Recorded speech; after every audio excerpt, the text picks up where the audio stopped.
morning, Nikita. Good morning, Mohit. Good morning, Rohit. I am good, Mohit. Good morning, Anandita. Good morning, Harshita. Ujjwal, good morning. Shalini, good morning. Good morning, Divya. Good morning, Janvi. Good morning, Anya. Good morning, Nikita. Good morning, Ishan. Good morning, Riddhi. आज आ जाएगी बेटा. कल कुछ technical glitch था actually में. इतने सारे courses कल से स्टार्ट हुए ना, और CUET भी कल से स्टार्ट हुआ, तो थोड़ा सा वो टेक्निकल एरर आ रहा था. तो आज हो जाएगा. मैं अच्छा हूँ Nikita. Good morning Sobia. Good morning Tanmay. लेकिन तुम लोगों को मॉड्यूल से पढ़ना चाहिए था. ठीक है शालिनी. ठीक है. ठीक है शालिनी, तुम सेल्फ स्टडी करो. गुड मॉर्निंग भूमि. मॉड्यूल रीड कर लिया. ठीक है. ठीक है. Good. Good morning Nandini. Shreya. Shreya, any issue? Sir notes exam में लिख सकते हैं या मॉड्यूल की लैंग्वेज में ही लिखना पड़ेगा? आज हम लोग बात करेंगे मृदुल. ठीक है, आज और कल 2 दिन हम लोग राइटिंग प्रैक्टिस पे थोड़ी सी बात करेंगे. ठीक है, लेकिन पहले वो मतलब वो कंटेंट आने दो जिसपे हम लोग राइटिंग प्रैक्टिस की बात कर सकते हैं. थोड़ा सा पढ़ लेते हैं, फिर पढ़ने के बाद में हम लोग राइटिंग की बात करेंगे. ठीक है नंदिनी, आप खुद से पढ़ो. ठीक है, जो डाउट हो वो पूछ लेना. Good morning Ashmita. Good morning Shakeel. Good morning Noor. Noor, मैंने इसी वजह से नहीं किया था. मेरी आवाज रिपीट हो रही है बार बार. बाकी सबको भी लग रहा है क्या? बाकी सबको भी लग रहा है क्या? बाकी सबको ऑडियो वीडियो सब कुछ क्लियर है?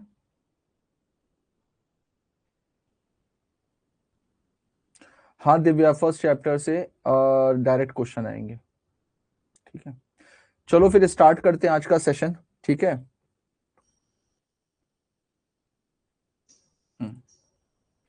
ठीक है. चलो कोई बात नहीं. ठीक है, चलो देखो. सबसे पहले तो एक चीज ये बताइएगा, आप लोगों में से कोई लॉ लेखन का स्टूडेंट है क्या? आप लोगों में से कोई लॉ लेखन का स्टूडेंट है क्या, जिसने केवल लॉ लेखन लिया हो? बेटा कोई ऐसा स्टूडेंट है क्या जिसने केवल लॉ लेखन लिया हो? ठीक है, चलो. मतलब आप लोगों ने सब लोग क्रैश कोर्स के स्टूडेंट हो ना? ठीक है. अगर किसी ने लॉ लेखन लिया भी है तो कोई इश्यू वाली बात नहीं है. राइटिंग प्रैक्टिस भी होगी, लेकिन बस केवल उतना सब्जेक्ट मैटर एक बार हो जाए, फिर उसके बाद में राइटिंग प्रैक्टिस करते हैं हम लोग. ठीक है, क्लास में ही करेंगे. तो चलो सबसे पहले देखो. गुड मॉर्निंग छवि. लास्ट टर्न पे हम लोगों ने IRF किया था. IRF में हाँ मोहित, तुम तो नीव बैच के हो, मुझे पता है. एक दो चीजें हैं वो मैं एक बार थोड़ा सा बता देता हूँ.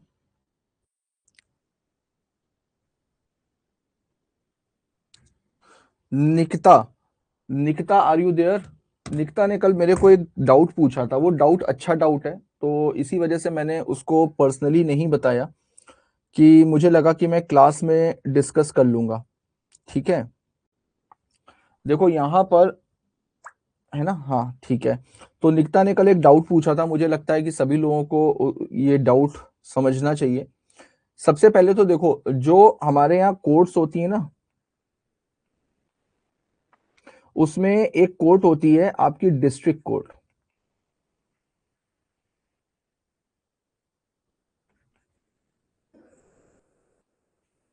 ठीक है, एक होती है डिस्ट्रिक्ट कोर्ट. तो निकिता ने डाउट पूछा था कि डिस्ट्रिक्ट कोर्ट में लिखा हुआ है, below the high courts are the district court, the court of district जज deal with the civil law, that is contractual dispute and claim for damages, the court of session deals with the criminal matter. तो देखो, दो तरीके की court होती हैं बेटा, एक होता है डिस्ट्रिक्ट जज, एक होता है डिस्ट्रिक्ट जज, ये सिविल मैटर को देखता है, और एक होती है कोर्ट ऑफ सेशन, एक होती है court of session. Court of session देखती है क्रिमिनल मैटर्स को, जो क्रिमिनल मैटर्स होते हैं ना वो जाते हैं कोर्ट ऑफ सेशन में। ये दोनों ही डिस्ट्रिक्ट कोर्ट का पार्ट होती हैं। देखो अलग अलग तरीके की कोर्ट्स हैं, सिविल मैटर्स के लिए अलग कोर्ट्स होती हैं और क्रिमिनल मैटर्स के लिए अलग कोर्ट्स होती हैं, ठीक है। तो डिस्ट्रिक्ट कोर्ट में अगर कोई सिविल मैटर होगा तो वो जाएगा डिस्ट्रिक्ट जज के पास में, कोर्ट ऑफ सेशन में अगर कोई भी क्रिमिनल मैटर होता है तो वो यहां पर जाएगा, ठीक है। यहां पर केवल और केवल कॉम्पनसेशन मिलता है, केवल कॉम्पनसेशन मिलेगा सिविल में, ये तो मैंने कल आपको बताया था। यहां पर इम्प्रिजनमेंट भी हो सकती है, यानी कि जेल भी जाना पड़ सकता है और फाइन भी लग सकता है, ठीक है। और एक चीज और मैं बताता हूं, देखो जैसे एक होता है जज और एक होता है मजिस्ट्रेट। किसी को पता है जज और मजिस्ट्रेट में क्या डिफरेंस होता है?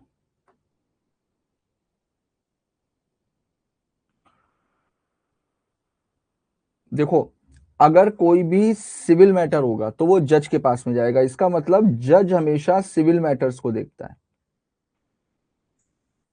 और मजिस्ट्रेट क्या होता है? मजिस्ट्रेट क्रिमिनल मैटर्स को देखता है। कई लोगों को लगता है कि जज और मजिस्ट्रेट दोनों सेम होते हैं, तो बेटा दोनों सेम नहीं होते हैं। मजिस्ट्रेट क्रिमिनल मैटर्स को देखते हैं और जजेस जो होते हैं वो सिविल मैटर्स को देखते हैं। और अगर आपसे पूछा जाए कि किसके पास में ज्यादा पावर है, जज के पास में ज्यादा पावर है या मजिस्ट्रेट के पास में ज्यादा पावर है, तो मजिस्ट्रेट ज्यादा पावरफुल होता है। मजिस्ट्रेट ज्यादा पावरफुल होता है क्योंकि मजिस्ट्रेट किसी को भी, मतलब अगर वो खुद से चीजों को अपनी नॉलेज में ले करके वो जेल भेज सकता है किसी को भी, जेल भेजने की पावर होती है मजिस्ट्रेट के पास में। जज कभी भी जेल नहीं भेज सकता।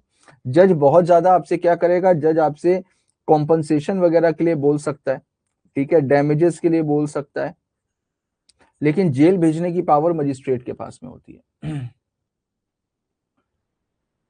हर लेवल पर ऐसा ही होता है क्या? बिल्कुल, हाई कोर्ट भी है जैसे, तो हाई कोर्ट में भी सिविल मैटर्स अलग जाएंगे और क्रिमिनल मैटर्स अलग जाएंगे ना।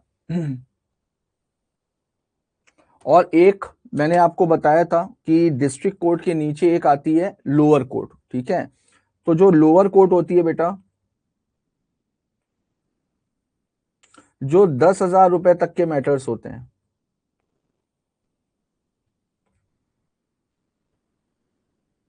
जो 10,000 रुपए तक के सिविल मैटर्स होते हैं,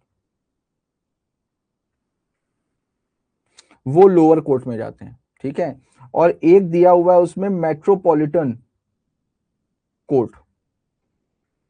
मेट्रोपॉलिटन कोर्ट का मतलब होता है जहां की पॉपुलेशन 10 लाख से ज्यादा हो।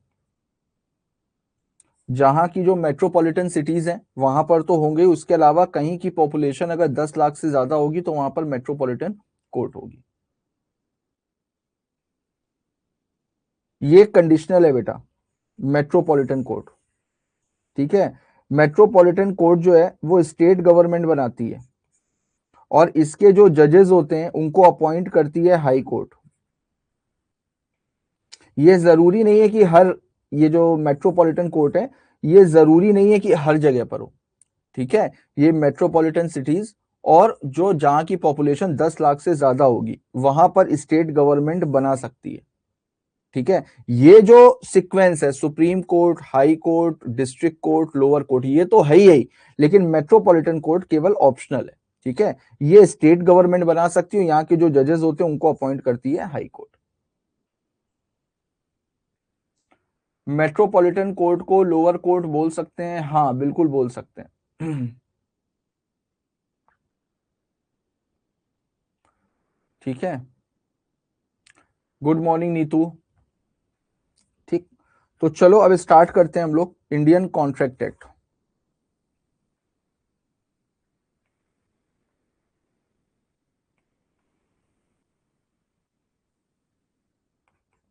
देखो, सबसे पहले तो जो स्टूडेंट्स जिन्होंने अभी क्रैश कोर्स में एडमिशन लिया है और जो फर्स्ट टाइम या तो लॉ को पढ़ रहे हैं, ठीक है, तो फर्स्ट टाइम फाउंडेशन का पेपर देने के लिए जा रहे हैं, तो उनके लिए मैं बता रहा हूं, इंडियन कॉन्ट्रैक्ट एक्ट 1872 ये आपका सबसे ज्यादा इंपॉर्टेंट टॉपिक है एग्जाम के पॉइंट ऑफ व्यू से।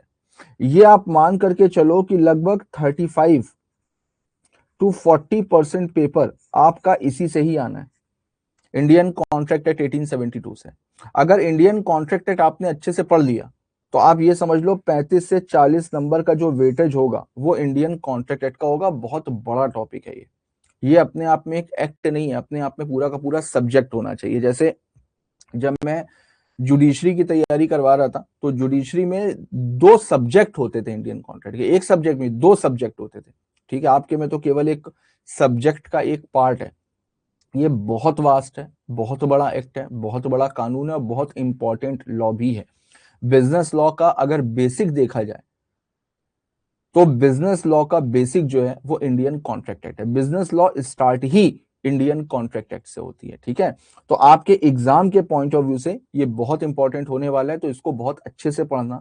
दूसरा, इंडियन कॉन्ट्रैक्ट एक्ट 1872 अगर आपको समझ में आ गया तो इसके बाद में sale of goods act, partnership act, इसको समझने में दिक्कत नहीं होगी, है ना। इसके आगे भी ये सोगा है, पार्टनरशिप एक्ट है, उसको समझने में दिक्कत नहीं होगी क्योंकि वो भी इसी का ही पार्ट थे एक समय पर, ठीक है। बाद में उसको अलग कानून बना दिया गया। तो एक बार देखते हैं इंडियन कॉन्ट्रैक्ट एक्ट 1872। तो देखो, सबसे पहले तो देख लेते हैं इंडियन कॉन्ट्रैक्ट एक्ट में हम लोग पढ़ने क्या वाले हैं। इंडियन कॉन्ट्रैक्ट एक्ट 1872 में हम लोग सबसे पहले पढ़ेंगे general principles of contract. 2 part में इंडियन कॉन्ट्रैक्ट एक्ट को डिवाइड किया गया है। एक में तो जनरल प्रिंसिपल बताए गए हैं, दूसरा स्पेसिफिक काइंड ऑफ कॉन्ट्रैक्ट।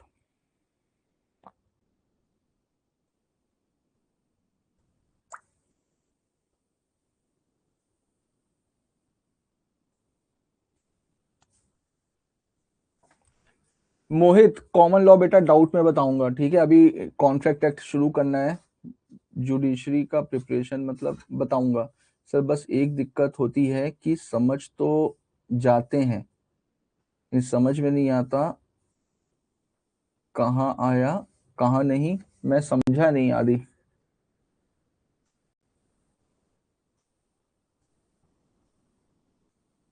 मैं समझा नहीं आदि तुम्हारी बात को।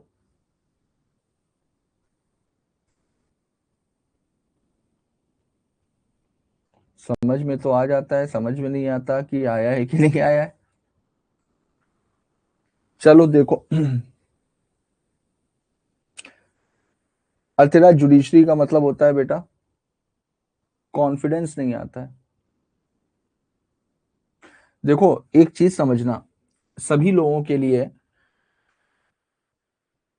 लॉ में आप रटने के चक्कर में कभी मत पड़ना कि आप चीजों को याद कर लो।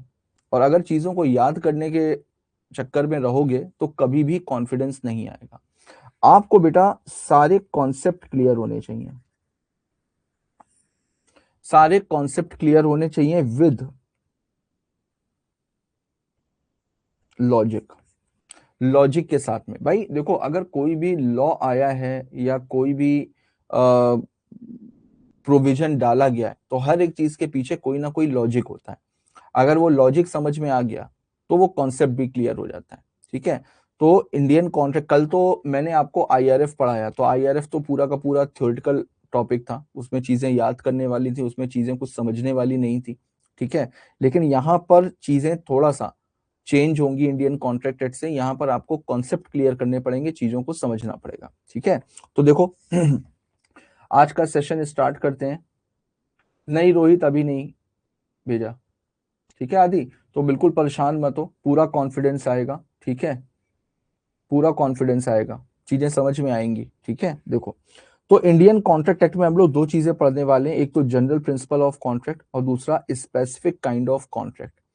स्पेसिफिक काइंड ऑफ कॉन्ट्रैक्ट इसको आप पार्ट 2 बोल सकते हो और इसको आप पार्ट 1 बोल सकते हो। पहले जो स्पेसिफिक काइंड ऑफ कॉन्ट्रैक्ट है यानी कि पार्ट 2, ये सीए इंटर में हुआ करता था, लेकिन अभी जब से न्यू सिलेबस आया तो इसको उठा करके आपका फाउंडेशन में डाल दिया गया। अब आप पूरा का पूरा कॉन्ट्रैक्ट एक्ट जो है वो सीए फाउंडेशन में ही करोगे, पार्ट 1 एंड पार्ट 2, ये पूरा आपको फाउंडेशन में ही करना है, सीए इंटर में नहीं है, ठीक है।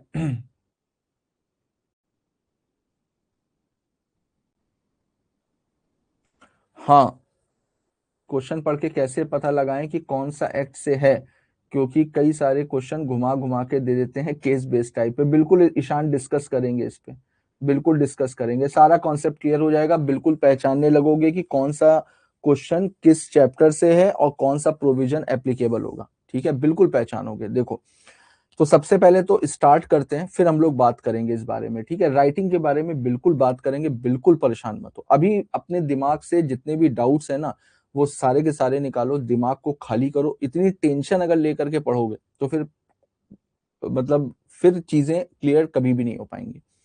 दिमाग को खाली करो, शांत करो, और ये जितनी भी तुम लोगों की परेशानियां है कि कॉन्फिडेंस नहीं आ रहा है और राइटिंग प्रैक्टिस कैसे होगी, केस स्टडी बेस्ड क्वेश्चन आते हैं, मैं इतना प्रॉमिस कर रहा हूं बेटा तुम लोगों को कि ये सारी परेशानियों से बाहर निकालने की जिम्मेदारी मेरी। कल 35 डेज थे, आज 34 डेज बचे हुए हैं, ठीक है। कल 35 थे, आज 34 डेज बचे हुए हैं, एक दिन कम हो गया। इन सारी परेशानियों से मैं आपको निकाल दूंगा, मुझे बस केवल और केवल 7 डेज का टाइम दो। 7 डेज में एक थोड़ा सा कंटेंट हमारे पास में तैयार हो जाए, चीजों को हम लोग समझ लें, और 7 दिन बाद यानी कि फ्रॉम 8th डे फिर तुम मेरे को बताना कि सर अभी थोड़ा बेटर है कि नहीं है, ठीक है। थोड़ा सा पेशेंस रखो,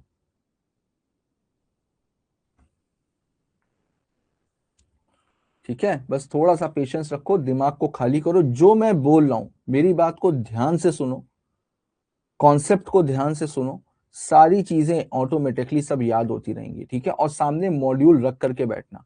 अभी जिन लोगों के पास में मॉड्यूल है बेटा, तो वो आप क्लास लेते समय मॉड्यूल को ले करके अपने सामने बैठना, ठीक है। मेरी बात समझ में आ रही है? मॉड्यूल सामने सबके होना चाहिए, ठीक है।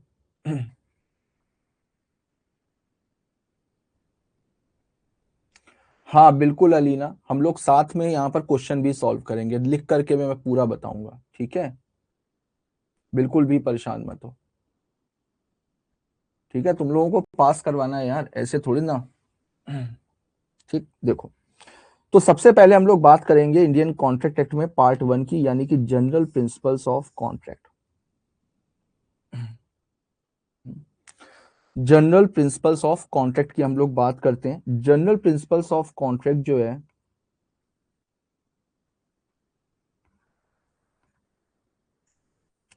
सेक्शन 1 से लेकर के सेक्शन 75 तक कवर करता है। जो लोग लॉ को पहली बार पढ़ रहे हैं उनको मैं बता देता हूं कि लॉ में जितने भी प्रोविजंस होते हैं या जितनी भी बातें कहीं होती हैं, ठीक है, वो सारी की सारी बातें सेक्शंस में होती हैं, उसको सेक्शंस में डिवाइड किया जाता है। जैसे कल हम लोगों ने पढ़ा था ना कि लॉ जो है वो कोडिफाइड होता है। कोडिफाइड का मतलब लॉ के कोड्स होते हैं, तो बेटा ये जो कोड्स होते हैं ना, ये यही होते हैं सेक्शंस। लॉ को अलग अलग सेक्शंस में डिवाइड किया जाता है, चीजें जो है वो सेक्शंस में होती हैं। अभी जो बच्चे फर्स्ट टाइम पढ़ रहे हैं, जिनको मई में एग्जाम देना है, ठीक है, वो सेक्शंस अगर नहीं भी याद करते हैं तो कोई दिक्कत वाली बात नहीं है, ये टेंशन मत लेना सेक्शन की,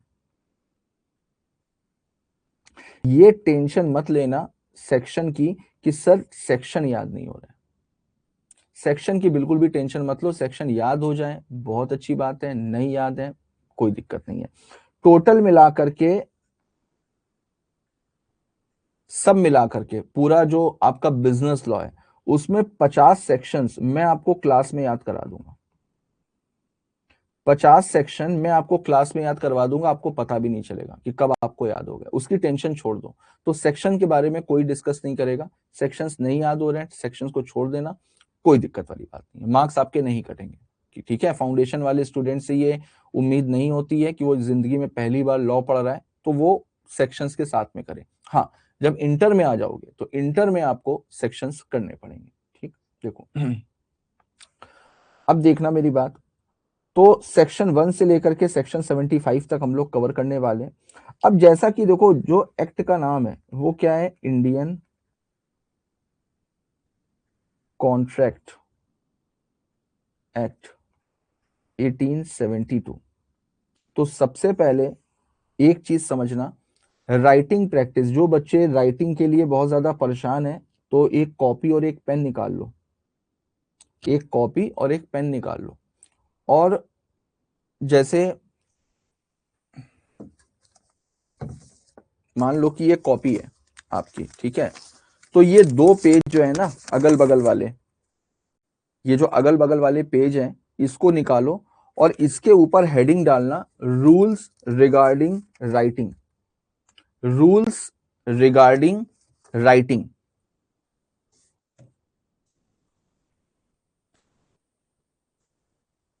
रूल्स रिगार्डिंग राइटिंग।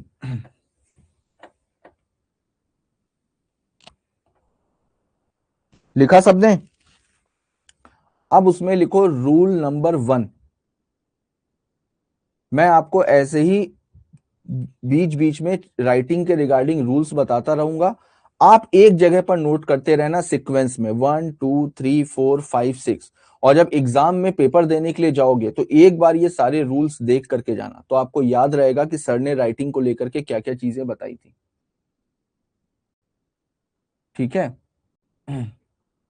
तो अब रूल नंबर 1 लिखो, रूल नंबर 1 लिखो कि इंडियन कॉन्ट्रैक्ट एक्ट 1872 एग्जाम में कम से कम आपको 10 से 12 बार लिखना होगा यही एक्ट का नाम, इंडियन कॉन्ट्रैक्ट एक्ट 1872।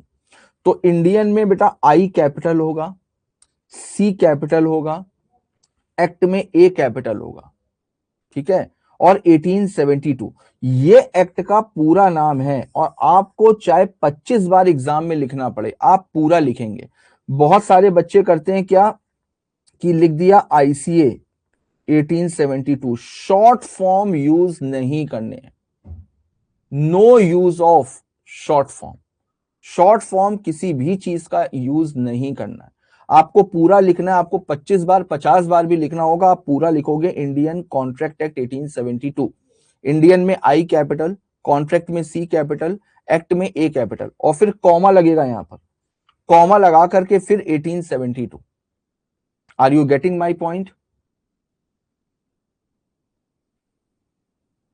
ठीक, अब देखो मेरी बात ध्यान से सुनना, यहां पर लिखा हुआ है ए सी टी, यहां पर लिखा हुआ है ए सी टी, ठीक है। अब देखो ये भी एक्ट है और ये भी एक्ट है, दोनों की स्पेलिंग भी सेम है, सब कुछ सेम है, बस फर्क कहां पर है, यहां पर ए कैपिटल में है, यहां पर ए स्मॉल में, बस यही तो फर्क है बेटा। जब कैपिटल से ए लिखा हो और उसके आगे सीटी लिखा हो एक्ट, इसका मतलब होता है लॉ।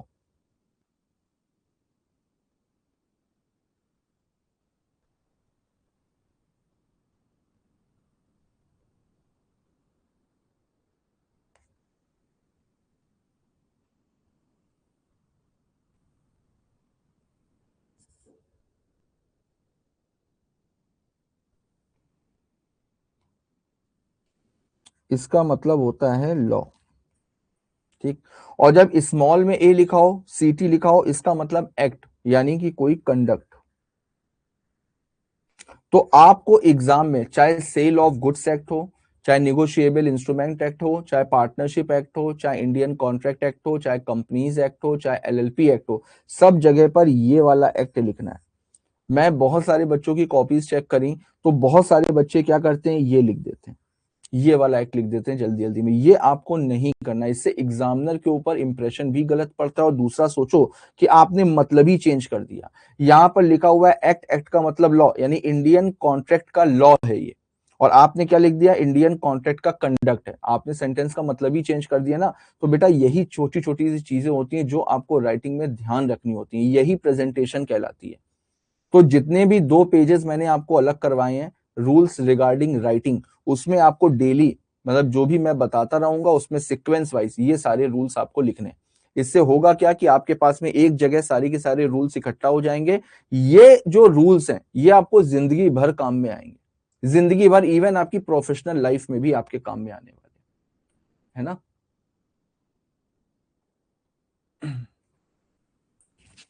ठीक है,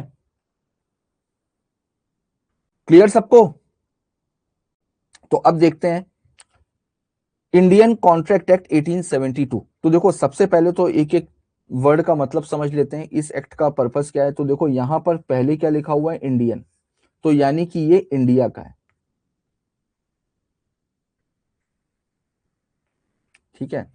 अब इस पूरे कानून का मेन सब्जेक्ट मैटर क्या है, कॉन्ट्रैक्ट। मेन सब्जेक्ट मैटर क्या है, कॉन्ट्रैक्ट, यानी कि इस लॉ के, कल मैंने बताया था लॉ का मतलब क्या होता है, rules and regulations.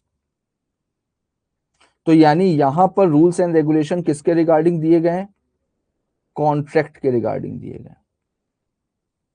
Rules and regulation किसके रिगार्डिंग दिए गए, कॉन्ट्रैक्ट के रिगार्डिंग दिए गए। तो कॉन्ट्रैक्ट के रिगार्डिंग जो रूल्स हैं इंडिया में, जो रूल्स हैं इंडिया में, इसको बनाया गया 1872 में। अब 1872 में ब्रिटिश गवर्नमेंट थी, 1872 में ब्रिटिश गवर्नमेंट थी, यानी कि ये एक्ट किसने बनाया है, ये एक्ट बनाया है ब्रिटिश गवर्नमेंट ने, और जिसको आज भी हम लोग फॉलो कर रहे हैं। तो आप सोचो कि लगभग 150-200 साल पुराना कानून है, ठीक है, वो आज भी चल रहा है और हम लोग इसको आज भी फॉलो करते हैं।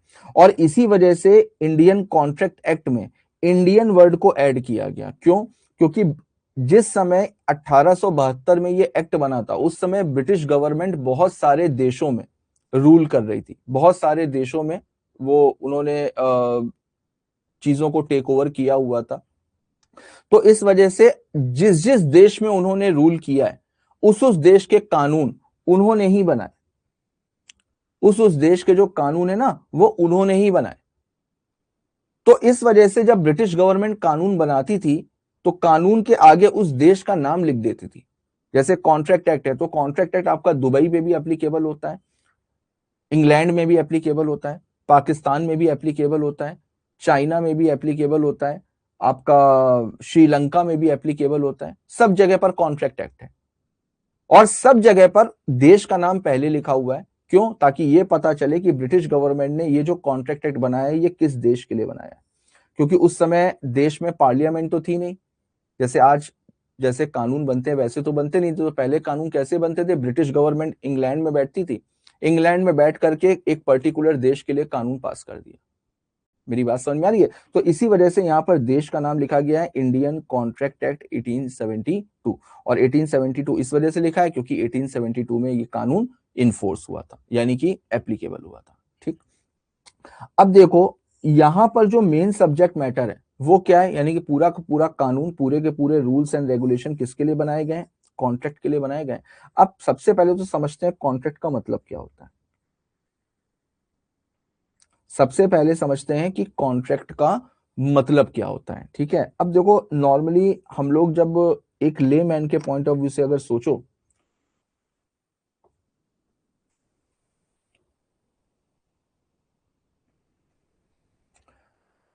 हाँ ईशान, पाकिस्तान में भी कॉन्ट्रैक्ट एक्ट है लेकिन उनका अपना खुद का है।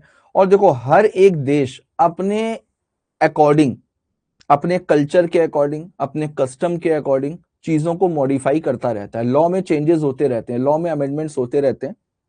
तो पाकिस्तान में भी कॉन्ट्रैक्ट एक्ट है लेकिन उन्होंने अपने कस्टम, अपने रीति रिवाज, अपने बिजनेस करने के तरीके, अपने काम करने के तरीकों के अकॉर्डिंग उसमें अगर कुछ मॉडिफिकेशन किया होगा तो किया होगा, अदरवाइज कॉन्ट्रैक्ट एक्ट वहां पर भी है। दुबई में भी कॉन्ट्रैक्ट एक्ट है, सब जगह पर कॉन्ट्रैक्ट एक्ट, अमेरिका में भी कॉन्ट्रैक्ट एक्ट चलता है, सब जगह पूरी दुनिया में कॉन्ट्रैक्ट एक्ट चलता है ना। लेकिन हर एक देश का कॉन्ट्रैक्ट एक्ट थोड़ा थोड़ा अलग अलग है, वहां के रूल्स, वहां की चीजें अलग हैं, वहां का कस्टम अलग है, वहां पे काम करने का तरीका अलग है।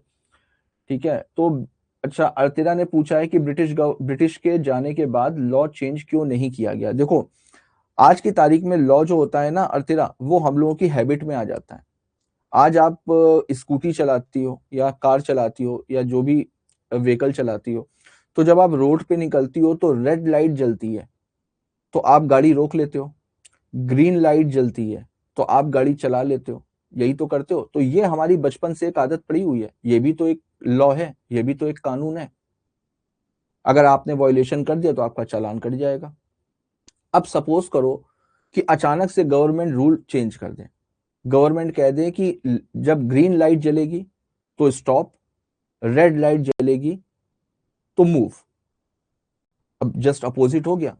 तो अब आपको अपनी आदत चेंज करने में बहुत टाइम लग जाएगा, लोगों को समझाने में बहुत टाइम लग जाएगा, क्योंकि इंडिया में एजुकेशन का लेवल बहुत लो है, लोग बहुत ज्यादा पढ़े लिखे नहीं है। जब हम किसी भी रूल्स एंड रेगुलेशंस को फॉलो करते हैं ना तो हमारी आदतों में आ जाता है।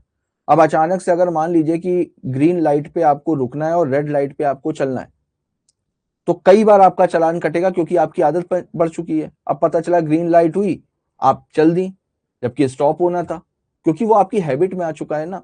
तो इसी वजह से जल्दी कानून में चेंजेस नहीं किए जाते हैं जब तक बहुत ज्यादा जरूरत ना हो। तो इसी वजह से इंडियन कॉन्ट्रैक्ट एक्ट बिजनेस से रिलेटेड था, तो भाई बिजनेस से रिलेटेड है, तो अब आप उसमें अचानक से रातों रात चेंज कर दोगे तो बिजनेस हैम्पर होगा। तो जब बिजनेस हैम्पर होगा, इस वजह से इंडिया ने क्या किया कि थोड़ा बहुत चेंज किया, और थोड़ा बहुत चेंज करके ब्रिटिश गवर्नमेंट के कानून को कंटिन्यू रखा, है ना।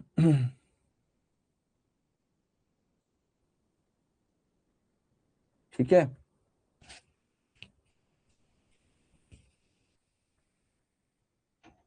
डन है। अब देखो, तो सबसे पहले समझते हैं कॉन्ट्रैक्ट का मतलब क्या होता है। तो देखो, नॉर्मली हम लोग कॉन्ट्रैक्ट की बात करते हैं कि जैसे कोई कहता है कि मेरे को ये कॉन्ट्रैक्ट मिल गया, मेरे को गवर्नमेंट का ये कॉन्ट्रैक्ट मिल गया, वो कॉन्ट्रैक्ट की बात यहाँ पर नहीं हो रही है। यहाँ पर एक अलग तरीके के कॉन्ट्रैक्ट की बात हो रही है। यहाँ पर बात हो रही है कॉन्ट्रैक्ट का मतलब, एक तरीके से समझ लो कि दो लोगों के बीच में कुछ कमिटमेंट्स हो रहे हैं, दो लोगों के बीच में कुछ कमिटमेंट्स हो रहे हैं, कुछ प्रॉमिस हो रहे हैं, दो लोगों के बीच में कुछ प्रोमिसेस हो रहे हैं। और वो प्रोमिसेस ऐसे प्रोमिसेस हैं जिसको हम पूरा करवाने के लिए कोर्ट में जा सकते हैं।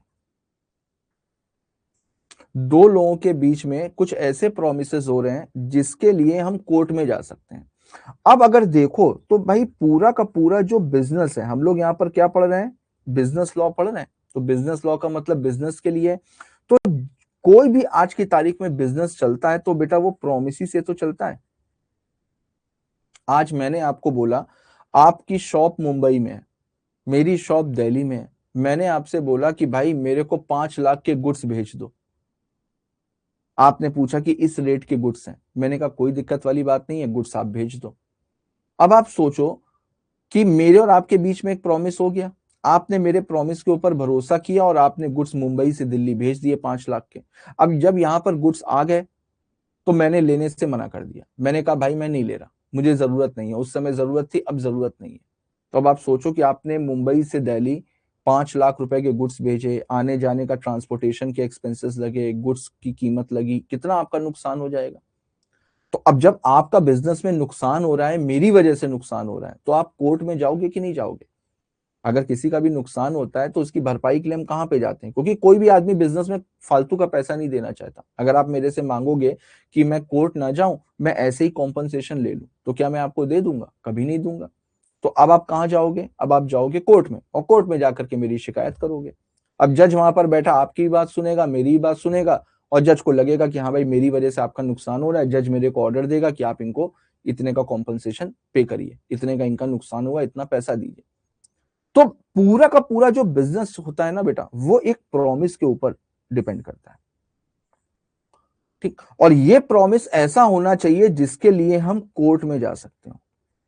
फालतू का कोई प्रॉमिस नहीं होना चाहिए, फालतू का कोई भी प्रॉमिस नहीं होना चाहिए। फालतू के प्रोमिस क्या होते हैं वो भी बाद में बताते हैं, ठीक। कोई फालतू का प्रॉमिस नहीं होना चाहिए, बिजनेस से रिलेटेड प्रॉमिस होना चाहिए, कॉमर्शियल नेचर का प्रॉमिस होना चाहिए। कॉमर्शियल का मतलब बिजनेस से रिलेटेड प्रॉमिस होना चाहिए, और ऐसा प्रॉमिस होना चाहिए जिसको लेकर के हम कोर्ट में जा सकते हैं। इसी को ही बोलते हैं इन्फोर्सिबिलिटी बाय लॉ। तो इसका मतलब क्या हुआ बेटा, कॉन्ट्रैक्ट का मतलब क्या हुआ, कॉन्ट्रैक्ट का मतलब हुआ promise plus enforceability by law. Contract का मतलब क्या हुआ? Promise plus enforceability by law. अब यहां पर प्रॉमिस के साथ साथ में एक वर्ड और यूज कर सकते हैं, agreement. Agreement plus enforceability by law. ठीक है, तो कॉन्ट्रैक्ट का मतलब क्या हो गया? Agreement plus enforceability by law. अब सबसे पहले एग्रीमेंट समझते हैं। मैं पूरी कहानी आपको बता रहा हूं बेटा, ठीक है, बहुत ध्यान से सुनते रहना। ठीक है, जब ये टॉपिक कंप्लीट हो जाएगा फिर मैं आपसे पूछूंगा, तब अगर किसी को भी कोई डाउट हो तो आप बता देना मेरे को, मैं क्लियर कर दूंगा। ठीक है, देखो, अब एग्रीमेंट और प्रॉमिस ये दोनों सिमिलर वर्ड हैं, ठीक है, लेकिन बस लिखने का तरीका चेंज हो जाता है। एग्रीमेंट और प्रॉमिस जो है ना, वो सेम वर्ड्स हैं, दोनों का मतलब सेम होता है, लेकिन बस लिखने का तरीका चेंज हो जाता है। कैसे चेंज हो जाता है वो समझना। देखो, इंडिया में जो कॉन्ट्रैक्ट है ना, ये ओरल भी हो सकता है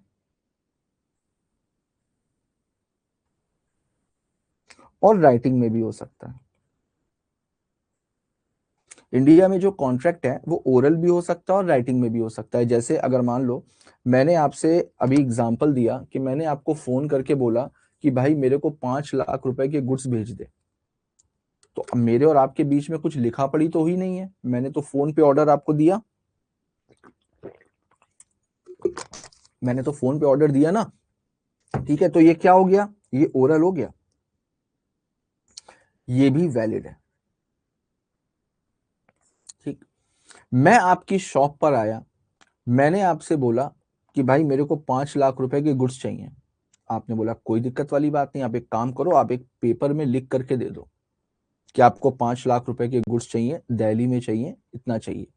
मैंने आपको एक पेपर में लिख करके, स्टैम्प पेपर पे या ब्लैंक पेपर पे, कैसा भी पेपर हो, वो जरूरी नहीं है कि स्टैम्प पेपर हो, मैंने आपको एक पेपर में लिख करके सारा ऑर्डर दे दिया, तो ये क्या हो गया? ये राइटिंग में हो गया। अगर बेटा चीजें राइटिंग में है, अगर चीजें राइटिंग में, तो वहां पर हम क्या वर्ड यूज करेंगे? एग्रीमेंट, क्योंकि वहां पर एग्रीमेंट जम रहा है ना कि यार हमारे और इनके बीच में एक एग्रीमेंट हुआ है। लेकिन जब ओरल कम्युनिकेशन होता है, तो ओरल कम्युनिकेशन में हम क्या करते हैं? यार उसने प्रॉमिस किया था मेरे को, उसने प्रॉमिस किया था मेरे को।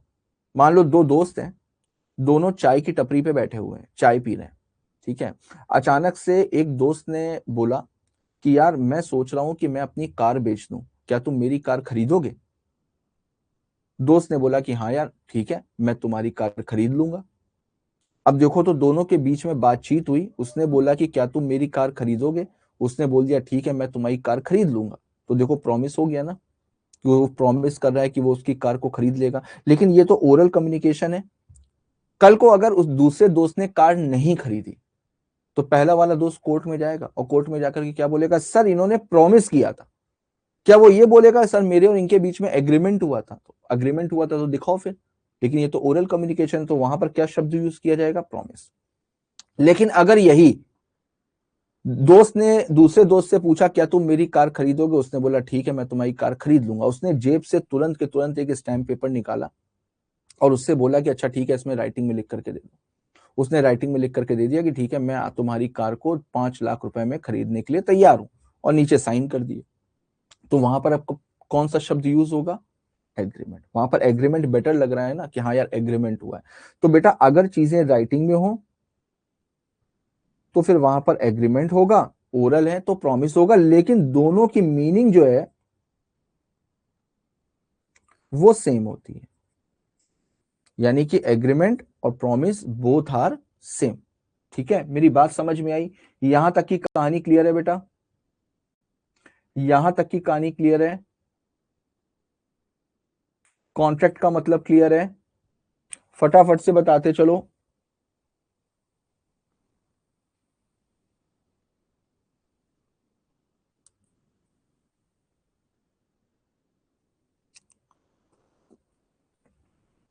हम्म, तो देखो, अभी मोहित ने बोला कि सर ये ओरल वाले में वो प्रूफ कैसे करेगा? तो इसी वजह से तो बोला जाता है कि जो समझदार आदमी होता है वो सारी चीजों को राइटिंग में लेकर के चलता है। ओरल वाली चीजों को साबित करना थोड़ा सा मुश्किल होता है, ओरल वाली चीजों को साबित करना थोड़ा सा मुश्किल होता है, अनलेस एंड अनटिल आपके पास में रिकॉर्डिंग हो, आप दोनों की बातचीत किसी तीसरे आदमी के सामने हो रही हो, वो तीसरा आदमी कोर्ट में विटनेस बन जाए, गवाह बन जाए, तो इसी तरीके से प्रूफ किया जा सकता है, और बाकी कोई और तरीका नहीं है। ठीक है,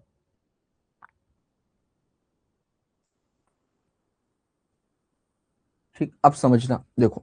अब देखो, किसी भी कॉन्ट्रैक्ट के होने के लिए, किसी भी कॉन्ट्रैक्ट के लिए दो चीजें जरूरी हैं। पहला हो गया अग्रीमेंट, दूसरा हो गया इन्फोर्सिबिलिटी बाय लॉ। तो सबसे पहले एग्रीमेंट को समझते हैं, एग्रीमेंट क्या होता है। सबसे पहले एग्रीमेंट को समझते हैं, एग्रीमेंट क्या होता है। एग्रीमेंट का मतलब होता है बेटा ऑफर प्लस एक्सेप्टेंस। किसी भी वैलिड एग्रीमेंट के लिए दो चीजों का होना जरूरी है, एक प्रॉपर ऑफर होना चाहिए, एक प्रॉपर एक्सेप्टेंस होनी चाहिए। जब कोई भी ऑफर एक्सेप्ट हो जाता है तो उसको बोला जाता है एग्रीमेंट। अब कैसे होता है, जैसे अभी मैंने आपको एग्जांपल दिया कि मिस्टर ए ने मिस्टर बी से बोला कि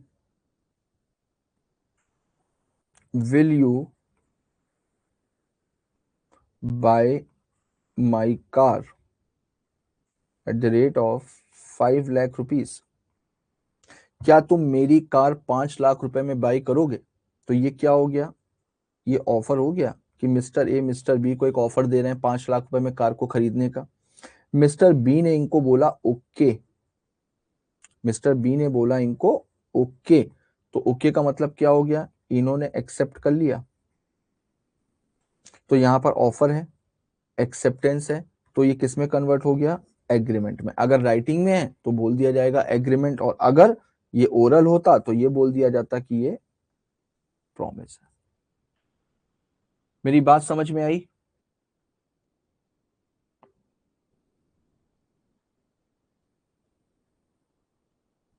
डन है।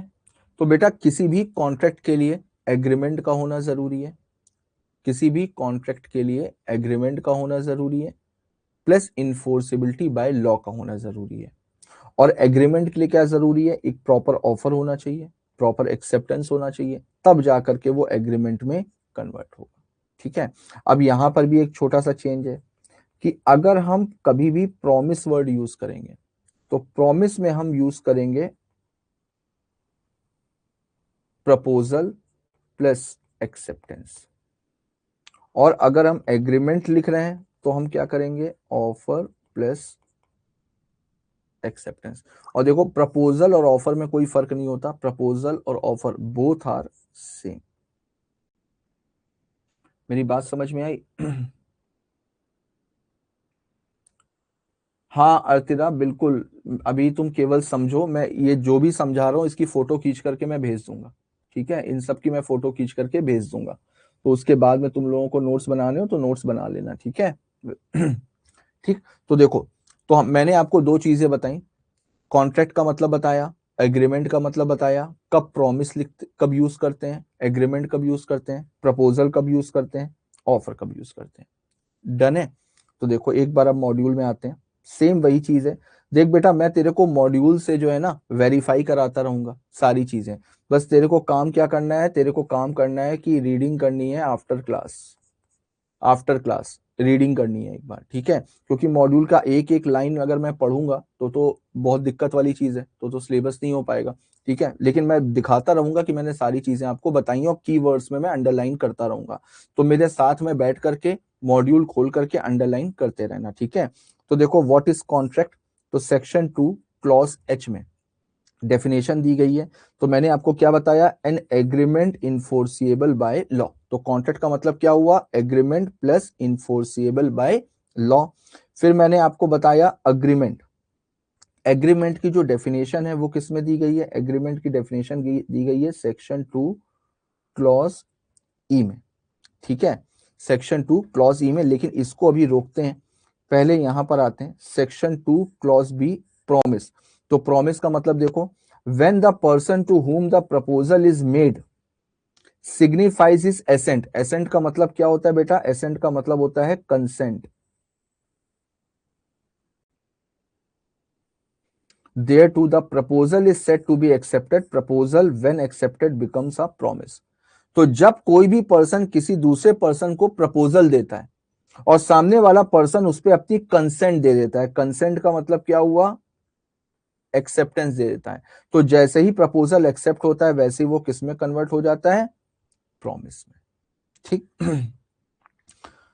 डन। तो देखो agreement is equal to offer या प्रपोजल, दोनों सेम है, प्लस एक्सेप्टेंस।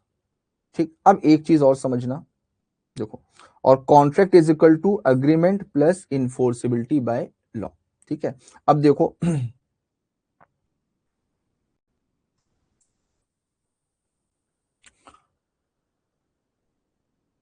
अभी निकिता उस पे आएंगे, अभी उस पे आएंगे बेटा। ठीक है।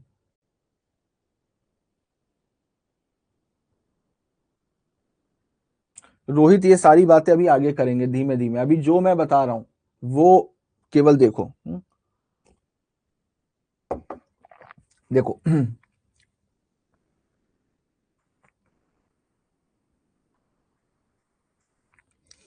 एग्रीमेंट को मैंने आपको यहां पर बताया ऑफर प्लस एक्सेप्टेंस। ठीक है। एक ऑफर होता है, जब वो एक्सेप्ट हो जाता है तब वो एग्रीमेंट में होता है। एक चीज और होती है कंसिडरेशन। कंसिडरेशन, अब देखो कंसिडरेशन क्या होता है। एग्रीमेंट की जो डेफिनेशन है वो क्या बोलती है? एवरी प्रॉमिस, मेरी बात बेटा बहुत ध्यान से सुनना, ठीक है। एवरी प्रॉमिस और every set of promise forming the consideration for each other. अब इस डेफिनेशन का मतलब समझना, ठीक है। देखो एग्रीमेंट की डेफिनेशन क्या बोल रही है? एवरी प्रॉमिस, यानी हर एक प्रॉमिस क्या होता है? एग्रीमेंट होता है। एवरी सेट ऑफ प्रॉमिस, अब सेट ऑफ प्रॉमिस का मतलब क्या हुआ?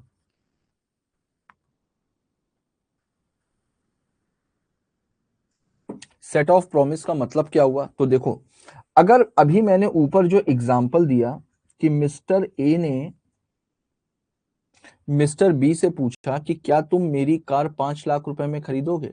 मिस्टर बी ने बोला यस। तो अब देखो अगर यहां पर तो दो प्रॉमिस हो रहे हैं। दो प्रॉमिस कैसे हो रहे हैं?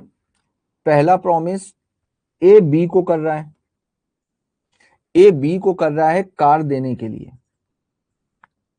ए बी से कह रहा था कि क्या तुम मेरी कार खरीदोगे? बी ने बोल दिया यस। तो ए ने अब बी को प्रॉमिस कर दिया कि वो अपनी कार बी को बेचेगा। ठीक। दूसरा प्रॉमिस बी कर रहा है ए को, क्या कर रहा है? कि वो कार परचेज करेगा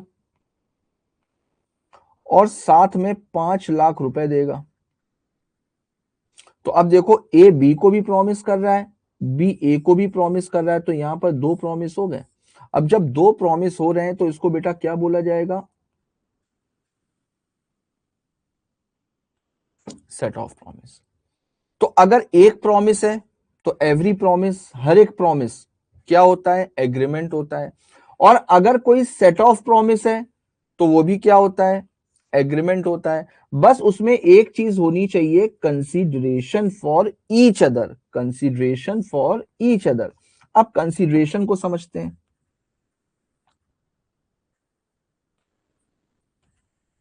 कंसीडरेशन को समझते हैं। कंसीडरेशन का मतलब होता है बेटा something in return. Something in return का मतलब बदले में हमको क्या मिल रहा है? समथिंग इन रिटर्न का मतलब बदले में हमको क्या मिल रहा है? हम लोग यहां पर क्या पढ़ रहे हैं? हम लोग यहां पर पढ़ रहे हैं बेटा बिजनेस लॉ। बिजनेस में हर एक चीज क्यों होती है? प्रॉफिट के लिए होती है। मुफ्त में किया गया काम,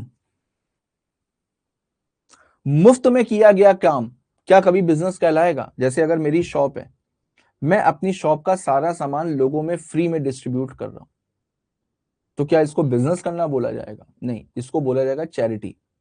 मैं चैरिटी कर रहा हूं। लेकिन अगर मैं वही सामान बेच रहा हूं तो उसको बोला जाएगा बिजनेस। तो बेटा यहां पर बिजनेस लॉ पढ़ रहे हैं, तो बिजनेस के अकॉर्डिंग अगर मेरे पास से कुछ जा रहा है तो बदले में हमको कुछ मिलना चाहिए। समथिंग इन रिटर्न का मतलब क्या हो गया? रिटर्न में हमको क्या मिल रहा है, बदले में हमको क्या मिल रहा है, उसी को बोला जाता है कंसीडरेशन। ठीक, अब देखो, जैसे ए ने बी को बोला कि भाई मैं अपनी कार तुमको 5 लाख रुपए में बेचूंगा, बी ने बोल दिया यस। ठीक, तो अब देखो ए बी को क्या दे रहा है? कार दे रहा है, यानी ए के पास से क्या जा रहा है? कार। बदले में इसको क्या मिल रहा है? 5 लाख रुपए। तो ए के लिए कंसीडरेशन क्या हो गई बेटा? ए के लिए कंसीडरेशन क्या हो गए? 5 लाख रुपए हो गए। अब बी के पास से क्या जा रहा है? 5 लाख रुपए। बदले में इसको क्या मिल रहा है? कार। तो बी की जो कंसीडरेशन है वो क्या हो गई? कार। तो दोनों पार्टीज को मिल रही है, दोनों पार्टीज के लिए कंसीडरेशन है ना, है कि नहीं है? दोनों पार्टीज के लिए कंसीडरेशन है। तो यहां पर वही चीज तो लिखी है, एवरी प्रॉमिस हम लोगों ने पढ़ लिया, एवरी सेट ऑफ प्रॉमिस समझ में आ गया, forming the consideration for each other, यानी दोनों पार्टीज के लिए कंसीडरेशन होना जरूरी है। तो यहां पर कंसीडरेशन का मतलब क्या पड़ा? Something in return. अब बहुत सारे बच्चों के दिमाग में आता है कि सर कंसीडरेशन का मतलब होता है क्या पैसा?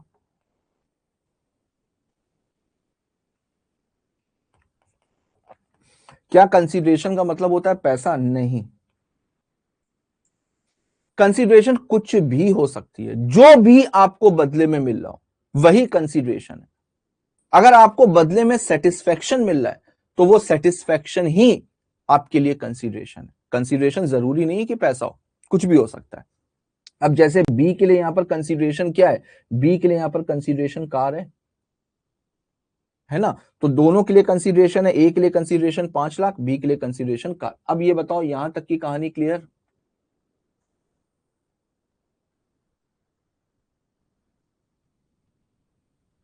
यहां तक की कहानी क्लियर है? एसेंट का मतलब अलीना कंसेंट। यहां तक की कहानी क्लियर है?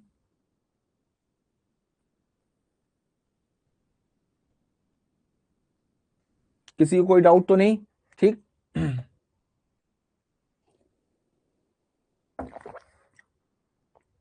निखिल सर, लॉस, लॉस का मतलब मैं नहीं समझा बेटा।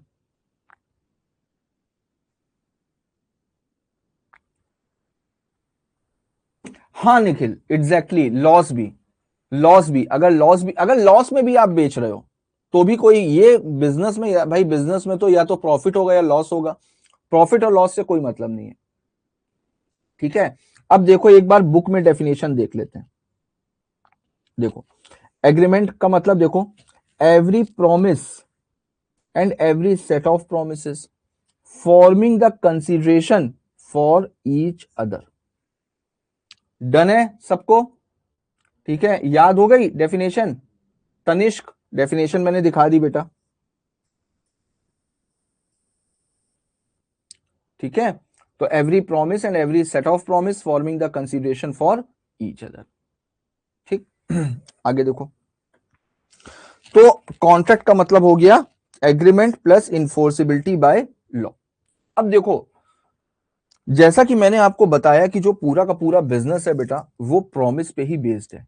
ठीक है, और इंडियन कॉन्ट्रैक्ट एक्ट को बनाने के पीछे का पर्पस क्या है कि भाई अगर कोई भी प्रॉमिस कर रहे हो, कोई भी एग्रीमेंट कर रहे हो तो बहुत सोच समझ करके करो, बहुत सोच समझ करके करो, वरना आप बाइंड हो जाओगे, वरना आप क्या हो जाओगे? बाइंड हो जाओगे। बाइंड होने का मतलब अब आप बंध गए, अब आपको वो काम करना पड़ेगा। अगर आप बिजनेस में कोई भी कमिटमेंट कर रहे हो, कोई भी प्रॉमिस कर रहे हो, कोई भी एग्रीमेंट कर रहे हो तो आप बहुत सोच समझ करके करो, अदरवाइज आप बाइंड हो गए। और अगर आप बाइंड हो गए तो फिर अपोजिट पार्टी के पास में ये राइट है कि वो आपके अगेंस्ट में कोर्ट में जा सकता है और कोर्ट में जाकर के आपके ऊपर सूट फाइल कर सकता है। तो देखो an agreement capable of being enforceable by law before it is called contract, where parties have made a binding contract, they created rights and obligation between themselves। तो अगर आप किसी के साथ में भी कोई भी प्रॉमिस कर रहे हो तो बेटा आपके ऊपर ऑब्लिगेशंस आएंगी, ऑब्लिगेशन आएगी, तो फिर सामने वाली पार्टी आपके ऊपर कॉन्ट्रैक्ट, आपके ऊपर सूट फाइल कर सकती है।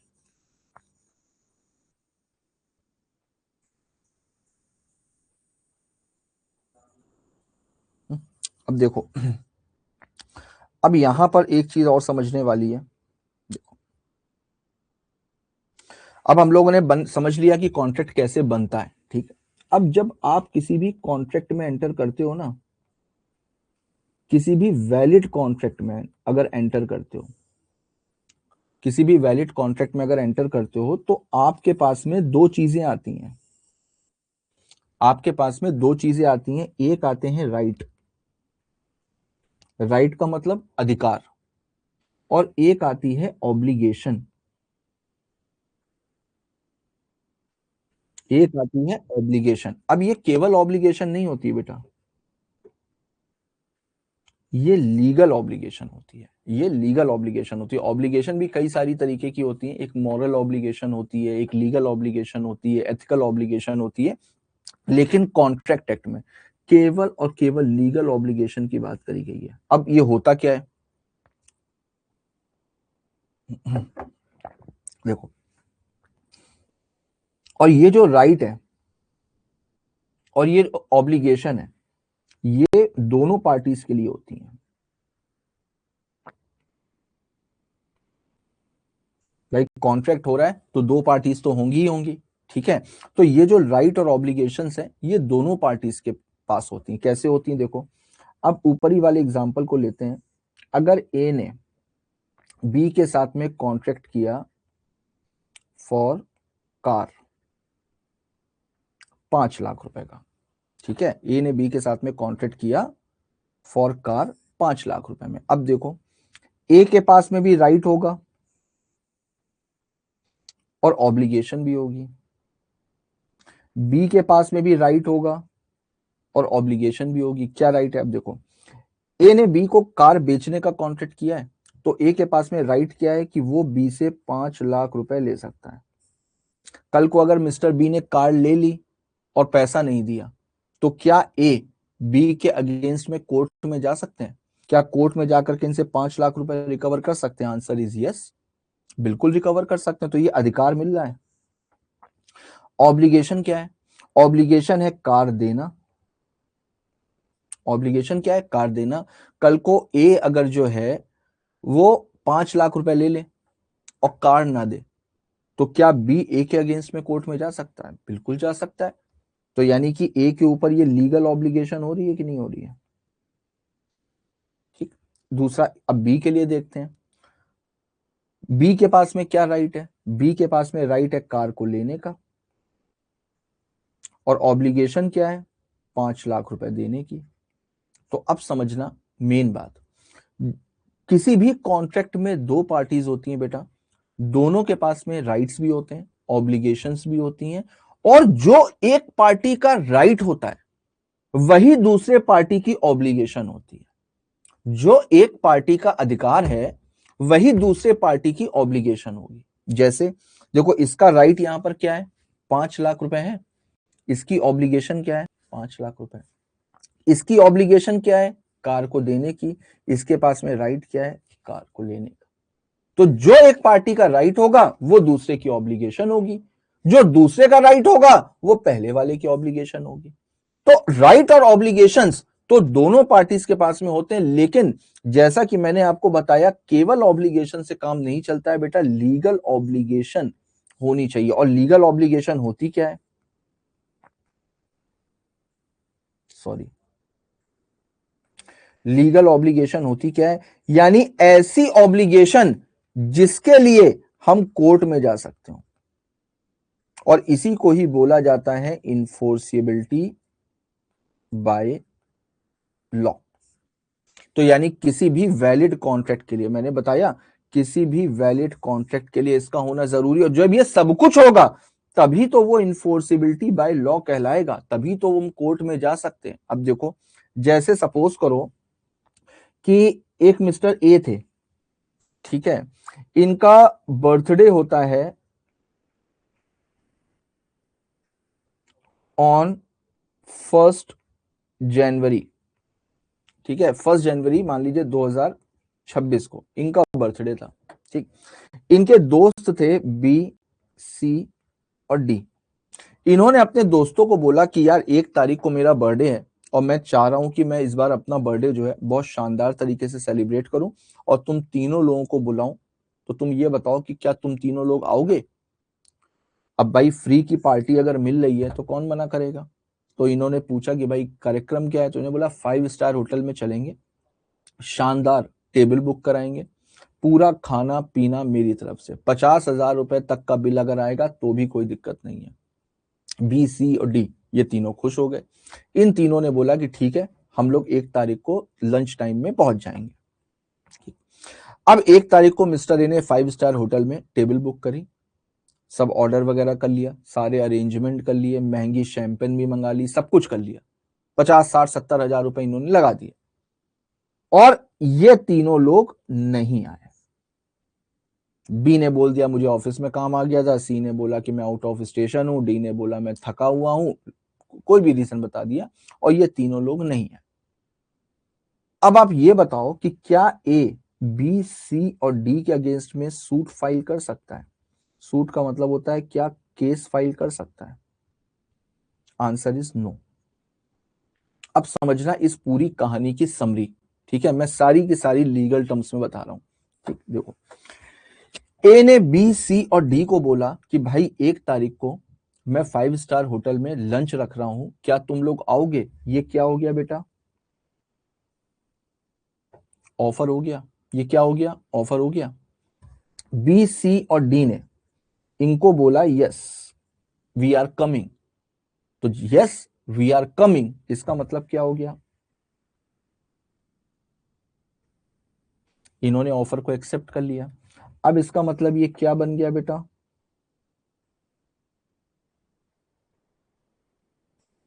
प्रॉमिस हो गया। इन दोनों के बीच में क्या हो गया, प्रॉमिस हो गया। अब यहां तक तो कहानी बिल्कुल वैलिड है, यहां तक की कहानी बिल्कुल वैलिड है। अब सोचो कि बी और सी और डी इन तीनों की ऑब्लिगेशन तो बनती है यार।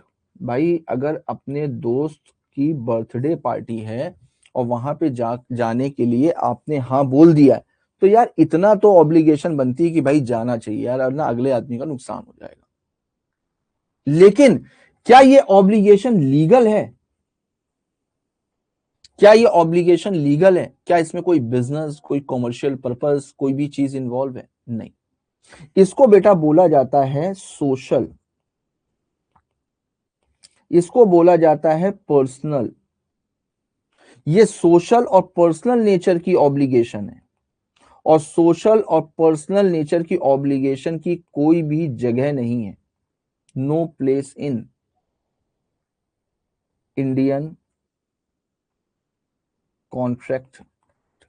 इंडियन कॉन्ट्रैक्ट एक्ट में सोशल और पर्सनल नेचर के ऑब्लिगेशन की कोई भी जगह नहीं है। तो ये प्रॉमिस तक तो बन गया, लेकिन ये इन्फोर्सिएबल बाय लॉ नहीं है, नॉट इन्फोर्सिएबल बाय लॉ। क्यों, क्योंकि यहां पर इनकी ऑब्लिगेशन तो बन रही थी, लेकिन ये मॉरल ऑब्लिगेशन बन रही थी, लीगल ऑब्लिगेशन नहीं थी। तो इस वजह से ये इन्फोर्सिएबल बाय लॉ नहीं है, यानी कि इनके ये लोग कोर्ट में नहीं जा सकते। तो इस वजह से ये प्रॉमिस तक तो था, इस वजह से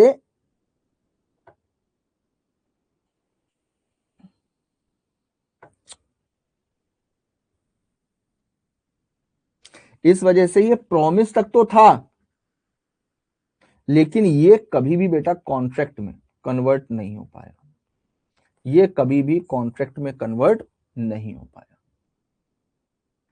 मेरी बात सबको समझ में आई बेटा, यहां तक की कहानी क्लियर है, यहां तक की कहानी क्लियर है, यहां तक की कहानी क्लियर है। इन्फोर्सेबिलिटी बाय लॉ का मतलब होता है बेटा जब हम अपने राइट्स को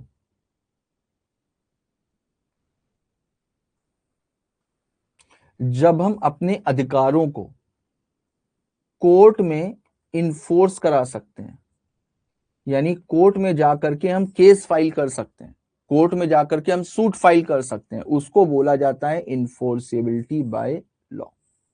अब यहां पर मिस्टर ए कोर्ट में जाकर के क्या बोलेंगे? कोर्ट में जाकर के बोलेंगे सर देखिए इन्होंने मेरी बर्थडे पार्टी में आने के लिए बोला लेकिन ये लोग बर्थडे पार्टी में आए नहीं। तो कोर्ट बोलेगी यार कि हमारे पास में ऑलरेडी इतने केसेस हैं, हम ये फालतू वाले केसेस थोड़ी ना देखेंगे। और ये सोशल, पर्सनल और डोमेस्टिक नेचर के एग्रीमेंट्स होते हैं, और डोमेस्टिक, पर्सनल, सोशल नेचर की कोई भी जगह नहीं है इंडियन कॉन्ट्रैक्ट एक्ट में। तो हमेशा आपको एक चीज ये देखनी है कि अगर किसी भी कॉन्ट्रैक्ट में कोई ऑब्लिगेशन बन रही है तो वो ऑब्लिगेशन से होने से काम नहीं बनता है, वो ऑब्लिगेशन का लीगल होना भी जरूरी है, यानी कि लीगल ऑब्लिगेशन अराइज होना जरूरी है। मेरी बात समझ में आई? डन है बेटा सबको?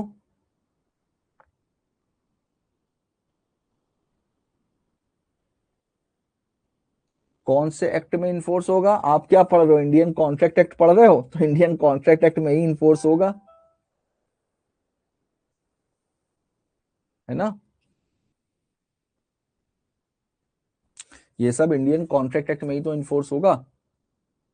ठीक है, अब देखो एक और एग्जांपल ले लेते हैं। ठीक है, जैसे मान लीजिए कि एक फादर ने अपने सन को बोला, एक फादर ने अपने सन को बोला कि अगर तुमने रैंक ले आए, अगर तुम रैंक ले आए तो मैं तुम्हें आईफोन दूंगा, अगर तुम रैंक ले आए तो तुम्हें आईफोन दूंगा। बेटे ने कहा कि सर पापा ठीक है, मैं रैंक ला करके आपको दिखाऊंगा। बेटे ने दिन रात मेहनत करी, रैंक ले आया। अब जब रैंक लेकर के आया तो फादर ने मना कर दिया कि नहीं, कोई आईफोन नहीं दिलाएंगे। तो क्या अब बेटा जो है वो अपने फादर के ऊपर सूट फाइल कर सकता है? Answer is no. क्यों? क्योंकि ये भी पर्सनल नेचर, सोशल नेचर और डोमेस्टिक नेचर का एग्रीमेंट है। इस वजह से यहां पर बेटा फादर के अगेंस्ट में इस प्रॉमिस को इन्फोर्स नहीं करा सकता। तो देखो यहां पर भी तो प्रॉमिस ही हो रहा है ना, फादर अपने बेटे को प्रॉमिस कर रहा है, लेकिन ये प्रॉमिस इन्फोर्सेबल बाय लॉ नहीं है। क्यों? क्योंकि ये कोर्ट में नहीं जा सकता। डन है? देखो शिखर का दिल टूट गया। ठीक है,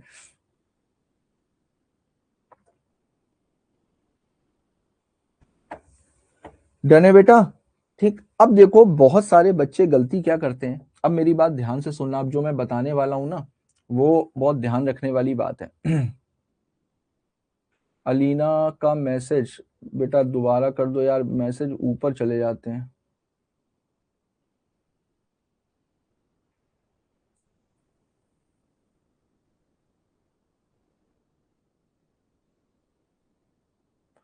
नो सर, मतलब सोशल, डोमेस्टिक और पर्सनल कौन से एक्ट में? किसी भी एक्ट में इन्फोर्स नहीं होगा, कहीं पर भी इन्फोर्स नहीं होगा, कहीं पर भी इन्फोर्स नहीं होगा। ठीक है, कहीं पर भी इन्फोर्स नहीं होगा बेटा। ये जो घर में होते हैं, अब आप मान लीजिए कि आप पेपर देने के लिए गए और आपकी मम्मा ने बोला कि अगर तुम्हारा आज का पेपर अच्छा हो गया तुम लौट करके आओ, मैं तुम्हारे लिए पालक पनीर की सब्जी बनाऊंगी। आपका पेपर अच्छा हो गया, आप थकी मांदी घर पे आई, सोच करके आई हैं कि पालक पनीर खाने के लिए मिलेगा, पता चला मदर ने खिचड़ी बनाई हुई है, तो क्या आप मदर के ऊपर केस कर दोगे? ठीक है, अब समझना। ठीक है, देखो अब यहाँ पर बहुत सारे बच्चे गलती क्या करते हैं कि जैसे मैंने यहाँ पर एग्जाम्पल दिया फ्रेंड्स का, यहां पर मैंने एग्जाम्पल दिया फादर और सन का। तो अब पता चला कि एग्जाम में क्वेश्चन पूछा गया, एग्जाम में क्वेश्चन पूछा गया कि फादर ने अपने सन के साथ में एक लैंड का कॉन्ट्रैक्ट किया,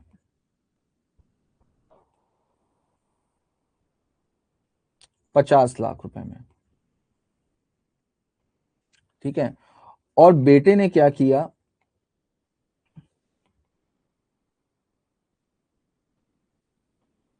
बेटे ने लैंड रख ली और ₹50 लाख नहीं दिए, तो क्या फादर बेटे के ऊपर सूट फाइल कर सकता है? अब बच्चों को लगा कि यार ये तो बाप और बेटे के बीच की बात है, फादर और सन के बीच की बात है। अब जब फादर और सन के बीच की बात है तो ये तो पर्सनल नेचर, सोशल नेचर का हो गया। नहीं, आप रिलेशंस को देख करके कभी भी जज नहीं कर सकते। आप रिलेशंस को देख करके कभी भी जज नहीं कर सकते हो कि ये सोशल नेचर है, पर्सनल नेचर है या कॉमर्शियल नेचर है।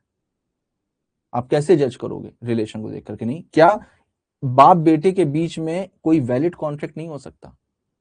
क्या दोस्तों के बीच में एक वैलिड कॉन्ट्रैक्ट नहीं हो सकता?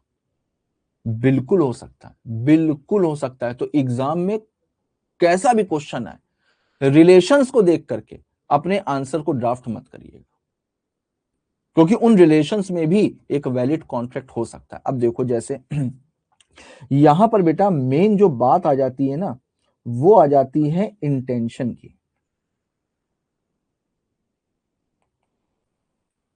यहां पर मेन बात आ जाती है इंटेंशन की, क्योंकि देखो, तो कल मैंने आपको बताया था ना, इंटेंशन इंडियन रेगुलेटरी फ्रेमवर्क में इंटेंशन का बहुत इंपॉर्टेंट रोल होता है लॉ में। इंटेंशन क्या होती है? इंटेंशन होती है सोच। इंटेंशन क्या होती है? इंटेंशन होती है सोच। अब सोच बेटा दिखाई तो पड़ती नहीं है। अब आप इस समय क्या सोच रहे हो मुझे क्या पता, मैं क्या सोच रहा हूं आपको क्या पता। सोच दिखाई तो नहीं पड़ती है, लेकिन सोच के बारे में पता अगर करना हो तो आप कंडक्ट ऑफ पार्टीज देखो।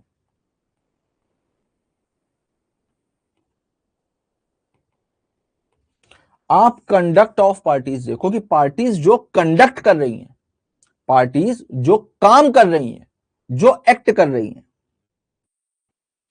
क्या उनकी इंटेंशन लीगल रिलेशन को क्रिएट करने की है? लीगल रिलेशन का मतलब क्या हो गया? कानूनी रिश्ता जो कानून के दायरे में हो।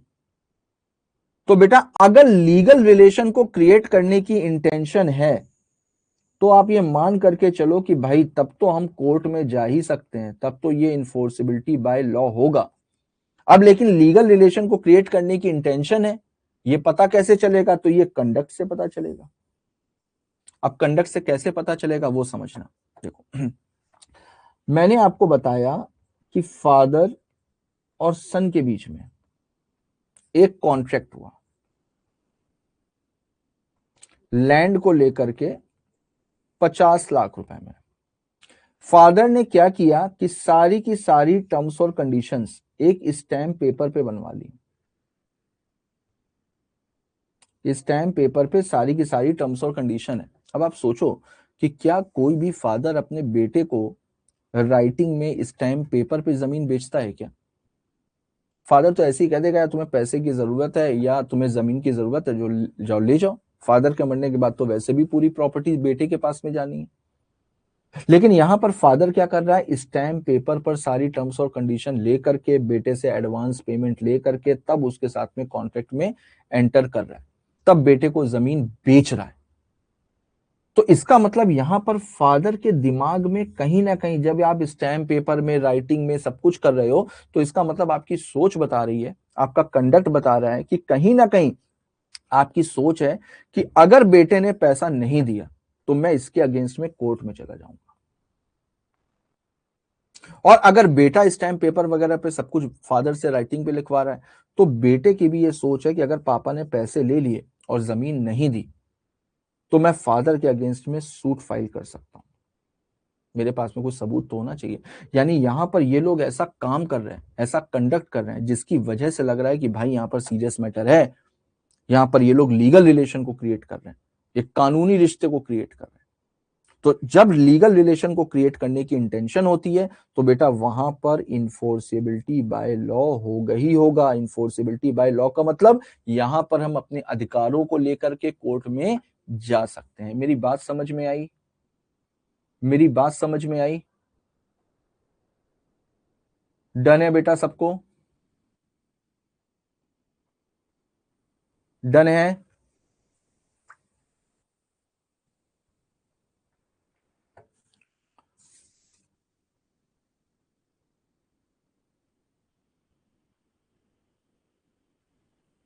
ठीक। फादर और son, brother sister, mother sister, mother father, सबके बीच में हो सकता है बेटा, सबके बीच में हो सकता है। ठीक है, तो रिलेशन को देख करके कभी भी जज मत करिएगा कि यहां पर लीगल रिलेशन को क्रिएट करने की इंटेंशन है या नहीं है, ये देखना बहुत जरूरी है। ठीक है, अब समझना। अब देखो, अभी तक हम लोगों ने क्या पढ़ा? अभी तक हम लोगों ने पढ़ा एग्रीमेंट के बारे में और कॉन्ट्रैक्ट के बारे में। तो अभी हम लोगों ने क्या पढ़ा? एग्रीमेंट कॉमर्शियल भी हो सकता है,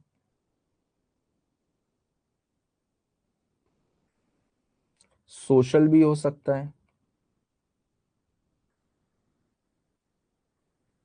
डोमेस्टिक भी हो सकता है, पर्सनल भी हो सकता है। एग्रीमेंट कह लो या प्रॉमिस कह लो, लेकिन जब तक ये इन्फोर्सिबिलिटी बाय लॉ नहीं है,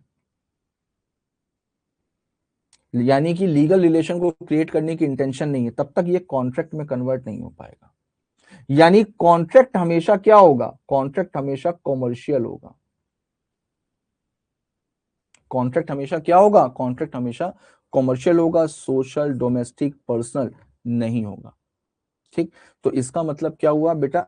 agreement word is wider than the term contract. Agreement शब्द ज्यादा बड़ा है बजाय कॉन्ट्रैक्ट से। अगर आपसे पूछा जाए ना कि एग्रीमेंट और कॉन्ट्रैक्ट को कंपेयर करिए, तो आप हमेशा क्या मेंशन करोगे? कि agreement term is wider than the void contract. क्यों?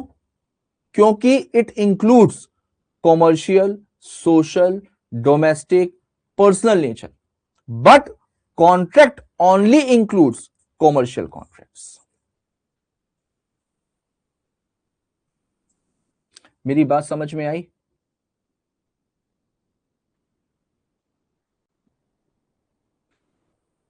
मेरी बात समझ में आई?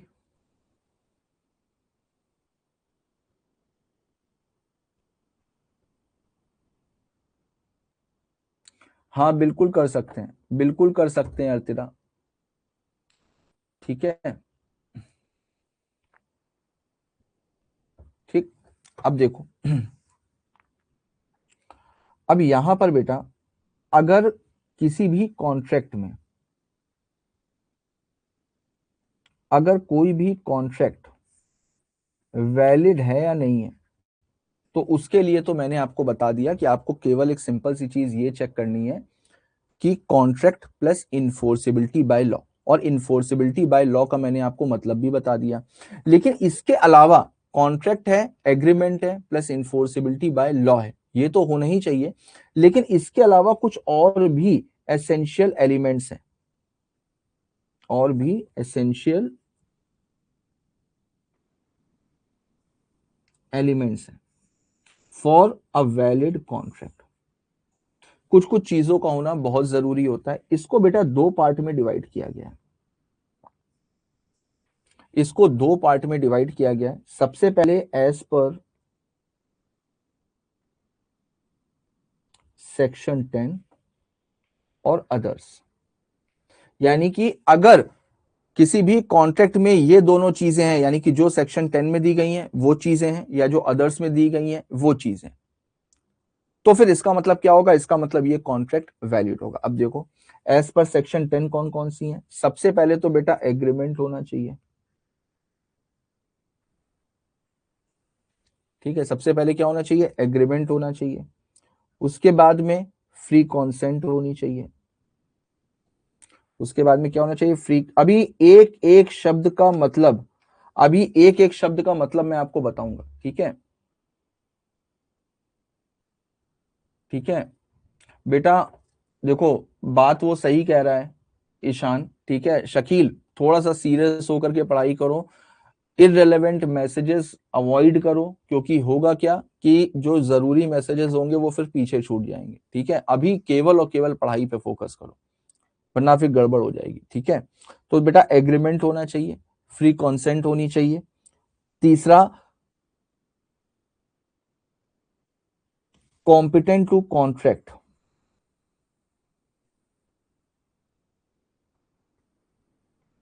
कॉन्ट्रैक्ट में एंटर होने के लिए कैपेबल होना चाहिए, कॉन्ट्रैक्ट में एंटर करने के लिए कैपेबल होना चाहिए। लॉफुल कंसिडरेशन होनी चाहिए,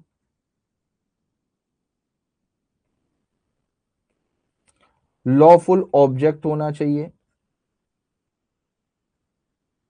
लॉफुल ऑब्जेक्ट होना चाहिए। एक और होता है, उसको अभी बाद में डिस्कस करेंगे। अदर्स में आ जाओ, अदर्स में जितनी भी लीगल फॉर्मेलिटीज हैं, अगर कोई भी लीगल फॉर्मेलिटी दी गई है तो लीगल फॉर्मेलिटी होनी चाहिए, सर्टेन होना चाहिए, पॉसिबल टू परफॉर्म होना चाहिए, पॉसिबल टू परफॉर्म होना चाहिए, ठीक है। तुम्हारा डाउट पीछे रह गया, चलो अभी बताता हूं, ठीक है। इंटेंशन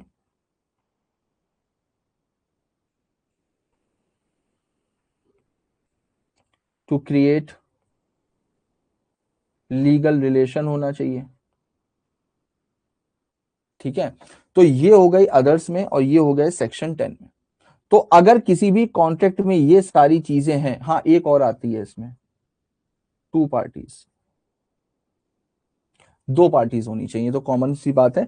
तो अगर किसी भी कॉन्ट्रैक्ट में ये दोनों हैं तो फिर उस कॉन्ट्रैक्ट को हमेशा वैलिड कॉन्ट्रैक्ट माना जाएगा, ठीक है। अब एक बार मॉड्यूल पे आ जाते हैं।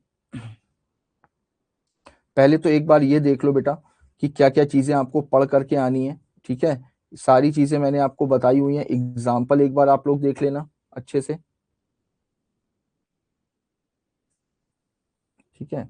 डिफरेंस एक बार देख लीजिएगा अच्छे से, एसेंशियल एलिमेंट मैंने आपको बताए, ठीक है। अब देखो, एसेंशियल एलिमेंट्स को एक बार हम लोग डिस्कस करते हैं।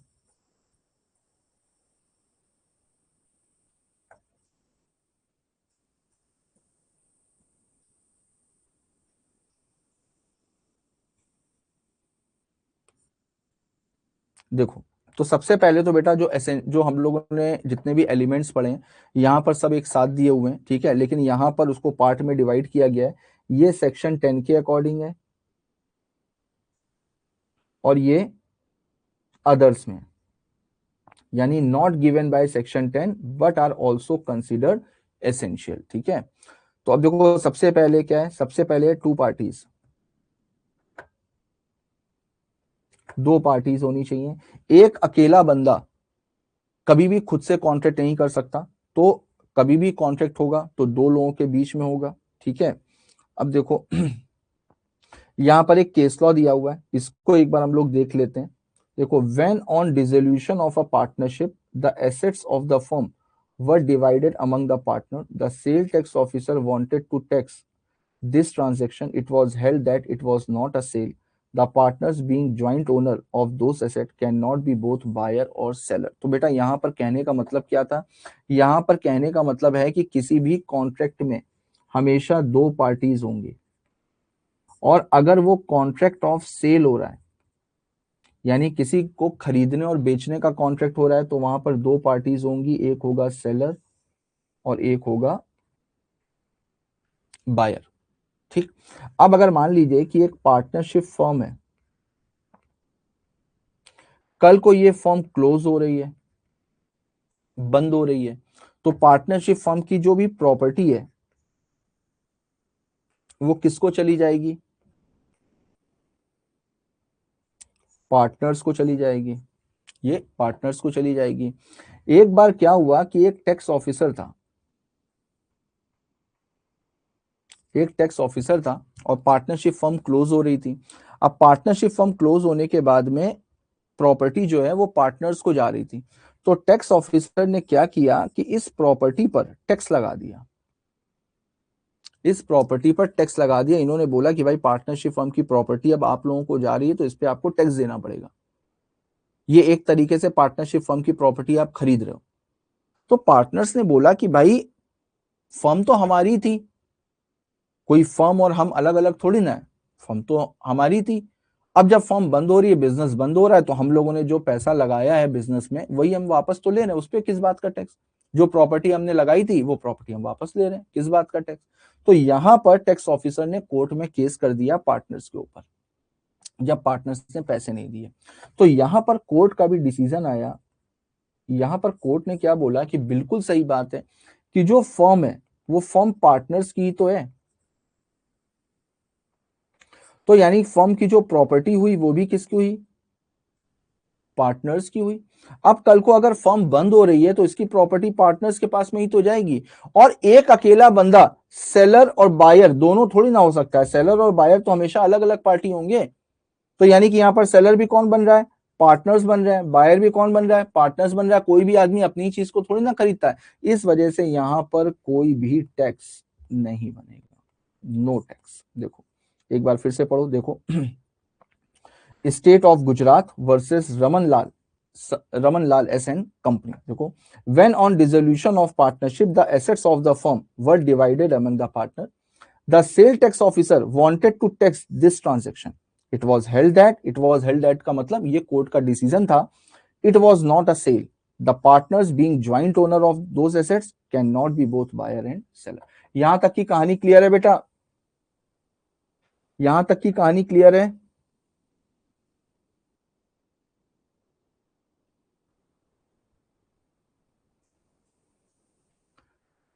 यहां तक की कहानी क्लियर है सबको,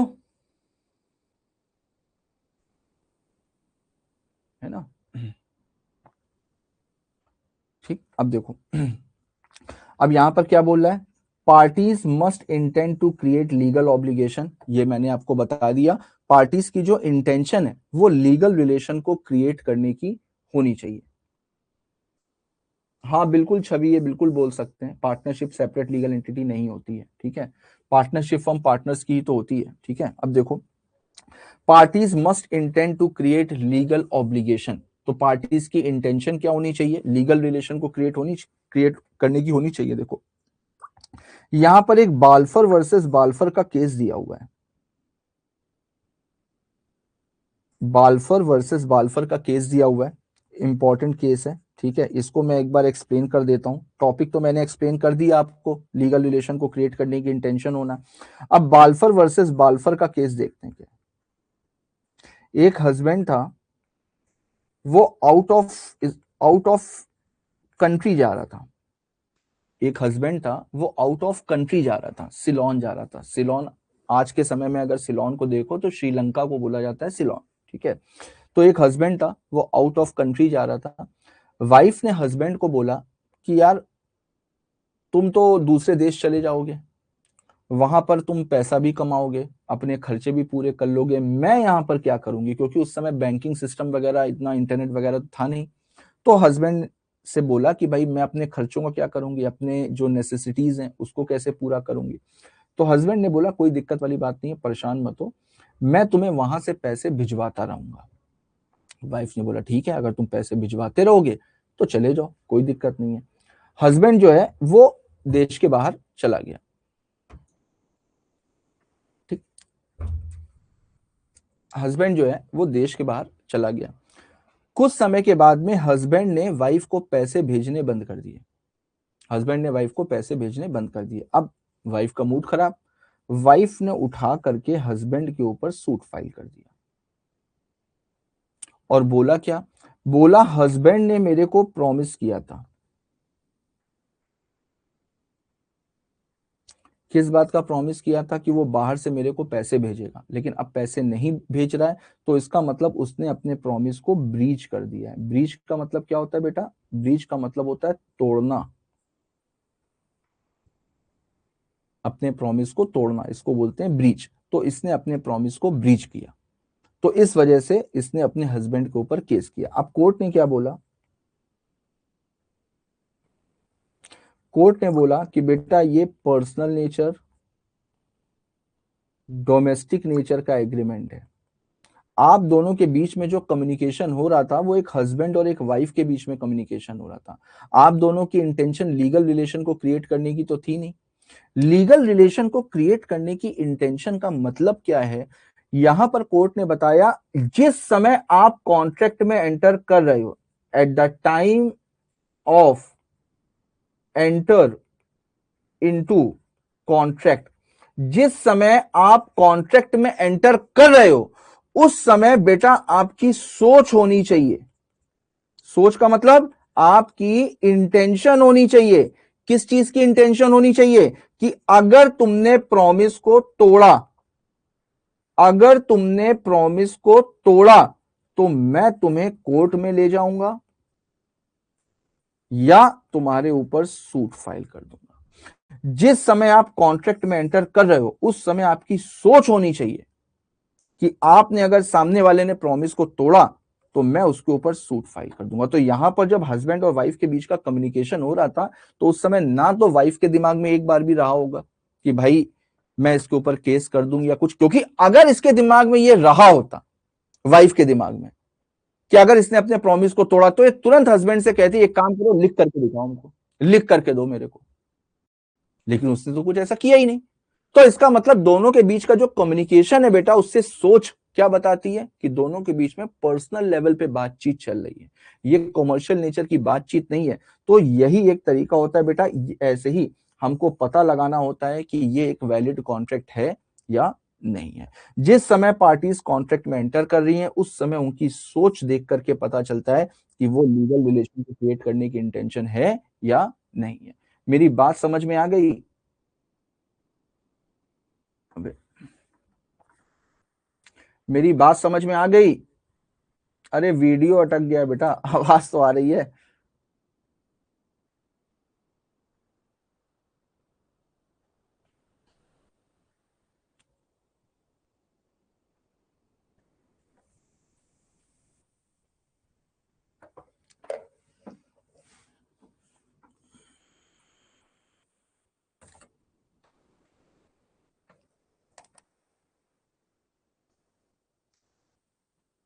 हेलो।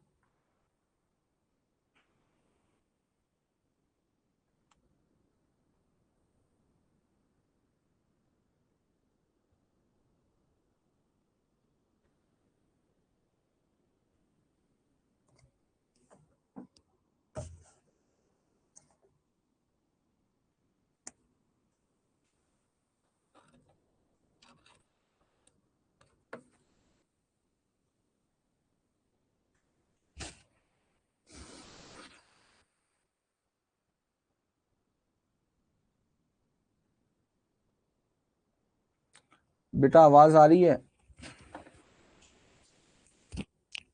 एक सेकंड बस रुकना, एक सेकंड।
बेटा वेट करना, वेट करना, बस थोड़ा सा टेक्निकल एरर है,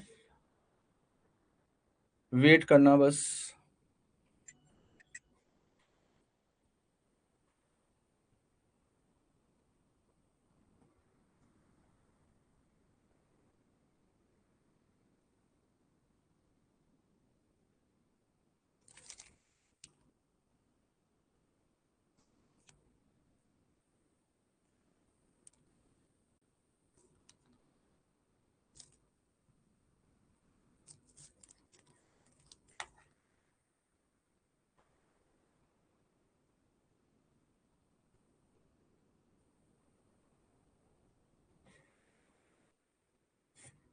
अभी क्लियर है सबको?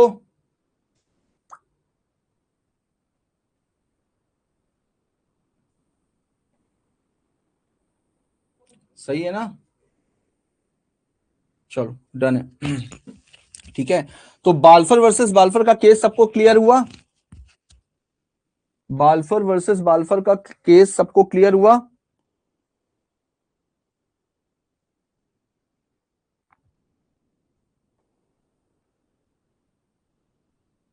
ठीक, चलो आगे देखते हैं। ठीक है, देख लेते हैं एक बार इस केस को देख लेते हैं। A husband agreed to pay to his wife certain amount as maintenance every month while he was abroad. ठीक है, husband failed to pay the promised amount. Wife sued him for the recovery of the amount. Here, in this case, wife could not recover as it was a social agreement and the parties did not intend to create legal relations. Same वही है जो मैंने आपको बताया। ठीक है।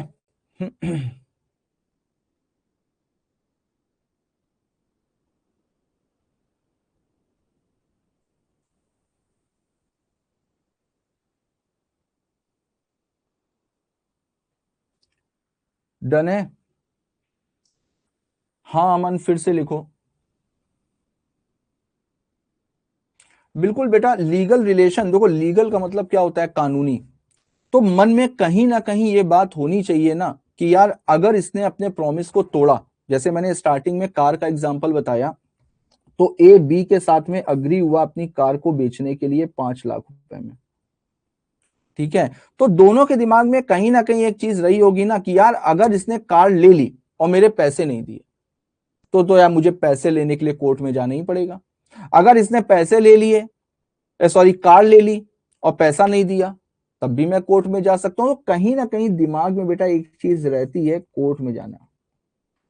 क्योंकि अगर कोई भी लीगल मैटर है तभी तो हम कोर्ट में जाएंगे, है ना?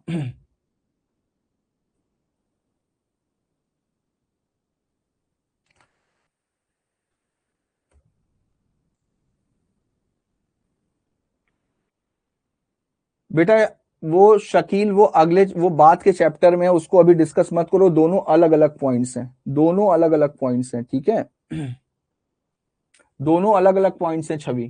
ठीक है, उसको हम लोग बाद में डिस्कस करेंगे उस वाले चैप्टर में। ठीक है, देखो। तो ये हो गया हम लोगों का। अब देखिए एग्जाम्पल नंबर 7।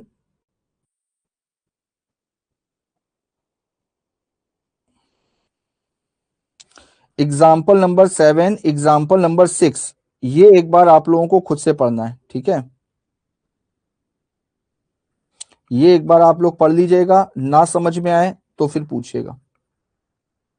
अब देखो, नेक्स्ट आता है आपका other formalities to be complied with in certain cases. अब देखो, मैंने आपको चीज बताई कि इंडिया में जो है वो कॉन्ट्रैक्ट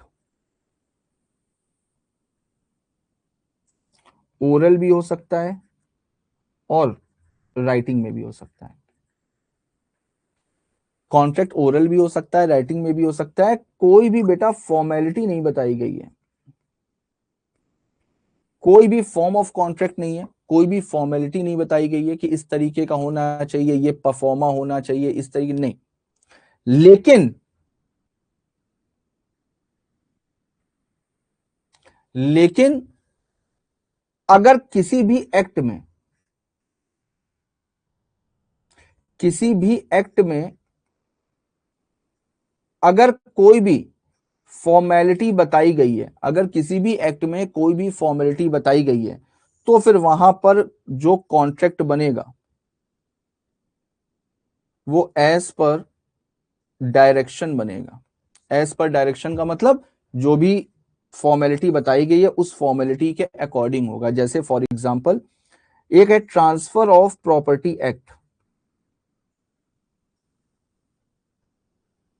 एक है ट्रांसफर ऑफ प्रॉपर्टी एक्ट। अब ट्रांसफर ऑफ प्रॉपर्टी एक्ट में बताया गया है कि भाई अगर लैंड को लेकर के कोई भी कॉन्ट्रैक्ट है, अगर लैंड को लेकर के कोई भी कॉन्ट्रैक्ट है तो वो हमेशा राइटिंग में होगा। स्टैंप ड्यूटी देनी पड़ेगी, उसको रजिस्ट्रेशन भी करवाना पड़ेगा। ठीक, तो वैसे तो कॉन्ट्रैक्ट जैसे चाहो वैसे कर लो, कोई दिक्कत वाली बात नहीं है। लेकिन अगर किसी भी एक्ट में, अगर किसी भी एक्ट में कोई लीगल फॉर्मेलिटी दी गई है तो कॉन्ट्रैक्ट हमेशा वैसे ही होना चाहिए। जैसे ट्रांसफर ऑफ प्रॉपर्टी एक्ट में लैंड के बारे में बोला है कि यहां पर राइटिंग में भी होना चाहिए, स्टैंप ड्यूटी भी होनी चाहिए, रजिस्ट्रेशन भी होना चाहिए। अब इनमें से अगर कोई भी कमी है तो फिर वो आपका कॉन्ट्रैक्ट वैलिड नहीं होगा। अगर सपोज करिए कि आपने राइटिंग में तो कर लिया, एक सादे पेपर में लिख दिया, आपने स्टैम्प पेपर में नहीं लिखा, आपका कॉन्ट्रैक्ट वैलिड नहीं माना जाएगा। मैंने आपसे एक जमीन खरीदी और सादे कागज में लिख करके दे दिया कि मैं आपसे जमीन खरीद रहा हूं और आपको पैसे दे रहा हूं। कल को उस जमीन पर अगर कोई भी केस हुआ तो कोर्ट उस कागज को नहीं मानेगी। क्यों? क्योंकि मैंने स्टैम्प ड्यूटी पे नहीं करी है, मैंने उसका रजिस्ट्रेशन नहीं करवाया है। तो बेटा यही होती है लीगल फॉर्मेलिटीज, कि अगर कहीं पर कुछ भी लीगल फॉर्मेलिटीज हैं तो वो लीगल फॉर्मेलिटीज पूरी होनी चाहिए। मेरी बात समझ में आई? मेरी बात समझ में आई सबको?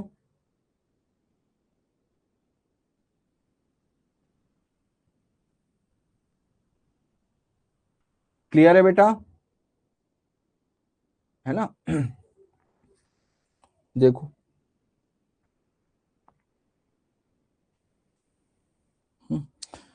नेक्स्ट आता है आपका सर्टेनिटी ऑफ मीनिंग। अब सर्टेनिटी ऑफ मीनिंग का मतलब क्या हुआ? सर्टेनिटी ऑफ मीनिंग का मतलब क्या हुआ? सर्टेन का मतलब क्या होता है? सर्टेन का मतलब होता है स्पेसिफिक। सर्टेन, जो मीनिंग ऑफ कॉन्ट्रैक्ट है ना, या जो ऑब्जेक्ट है, वो हमेशा सर्टेन होना चाहिए। सर्टेन का मतलब अगर कोई थर्ड पार्टी उस कॉन्ट्रैक्ट को पढ़े तो पढ़ करके समझ में आए कि इस कॉन्ट्रैक्ट में कहना क्या चाह रहा है।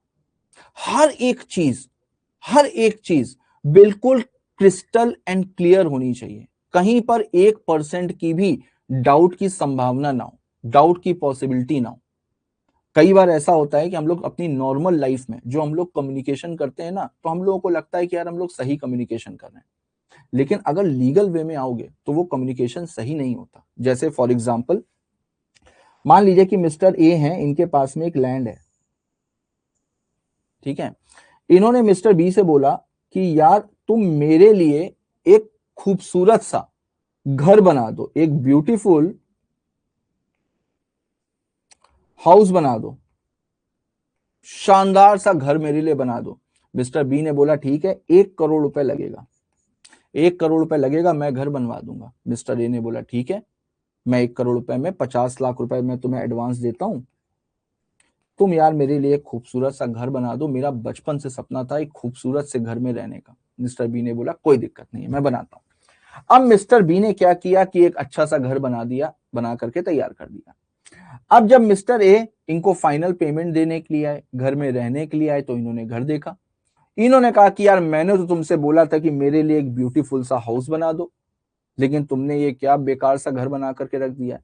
मिस्टर बी ने बोला क्या बात कर रहे हैं सर, घर देखिए कितना शानदार है, लॉन है, स्विमिंग पूल है, रूम्स हैं बड़े बड़े, सब कुछ है, सारी चीजें हैं, खुला हुआ है, हर एक चीज परफेक्ट है, कितना तो खूबसूरत घर लग रहा है। किसी भी तीसरे आदमी को ला करके खड़ा कर दीजिए, वो आपको बताएगा घर अच्छा है कि नहीं है। इन्होंने कहा भाई मेरे को तो घर पसंद नहीं आया, मैं पैसे नहीं दूंगा। अब देखो, इन्होंने बोला मैं पैसे नहीं दूंगा। अब इन दोनों के बीच में डिस्प्यूट हो गया। अब मामला कहां जाएगा? कोर्ट में जाएगा। अब देखो, तो मिस्टर ए ने मिस्टर बी से क्या बोला था कि भाई मेरे लिए खूबसूरत सा घर बना दो। तो बेटा खूबसूरत की डेफिनेशन क्या होती है? ब्यूटीफुल की डेफिनेशन क्या होती है? कुछ नहीं होती है। ब्यूटीफुल तो एक कॉमन वर्ड है भाई। हो सकता है कोई चीज आपकी नजर में बहुत खूबसूरत हो, मेरी नजर में ना हो, या कोई चीज मेरी नजर में बहुत खूबसूरत हो, आपकी नजर में ना हो। तो यहां पर चीजें स्पेसिफाइड नहीं है ना। ब्यूटीफुल हाउस का कोई मतलब नहीं, खूबसूरत घर कोई मतलब नहीं। इंडियन कॉन्ट्रैक्ट एक्ट कहता है कि भाई जितनी भी टर्म्स और कंडीशंस हैं वो एग्जैक्ट बिल्कुल सही सही होनी चाहिए। यानी कि आपको यहां पर ब्यूटीफुल की मीनिंग आपको बतानी चाहिए थी कि आपके लिए खूबसूरती का मतलब क्या होता है। कमरे 20 बाय 25 के होने चाहिए, हर एक रूम में विंडो होनी चाहिए, है ना। आप जैसा घर चाहते थे तो आपको उसको पूरा डिस्क्रिप्शन के साथ में बताना चाहिए था। लेकिन अगर आपने नहीं बताया है तो भाई यहां पर गलती फिर आपकी मानी जाएगी। मेरी बात समझ में आ रही है? तो बेटा एग्रीमेंट हमेशा सर्टेन होना चाहिए, हर एक चीज बिल्कुल क्लियरली मेंशन होनी चाहिए, टर्म्स और कंडीशन हर एक चीज स्पेसिफाइड होनी चाहिए। अब जैसे मान लो कि मिस्टर ए जो है वो बहुत सारे ऑयल का बिजनेस करते हैं, मस्टर्ड ऑयल का भी बिजनेस करते हैं, ग्राउंडनट ऑयल का भी बिजनेस करते हैं, रिफाइंड ऑयल का भी बिजनेस करते हैं, हेयर ऑयल का भी बिजनेस करते हैं, तमाम तरीके के मशीनरी ऑयल का भी बिजनेस करते हैं, कई सारे ऑयल का बिजनेस करते हैं। मिस्टर बी ने इनको बोला कि भाई मेरे को 100 लीटर ऑयल भेज दो। अब देखो सुनने में तो ये लग रहा है कि यार सही तो है, इन्होंने बोला कि मेरे को 100 लीटर ऑयल भेज दो, लेकिन भाई यहां पर भी चीजें सर्टेन नहीं है ना। यहां पर भी तो चीजें सर्टेन नहीं है। क्यों सर्टेन नहीं है भाई? आप कौन सा ऑयल मांग रहे हो? इनके पास तो दसियों वैरायटी के ऑयल हैं। आप तो दसियों वैरायटी के ऑयल का बिजनेस कर रहे हैं ना। यहां पर भी तो चीजें सर्टेन नहीं है, तो बेटा यहां पर भी ये कॉन्ट्रैक्ट वैलिड नहीं होगा। मेरी बात समझ में आई?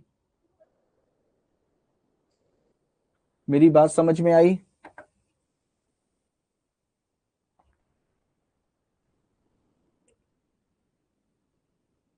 डन है? ठीक, आगे देखो।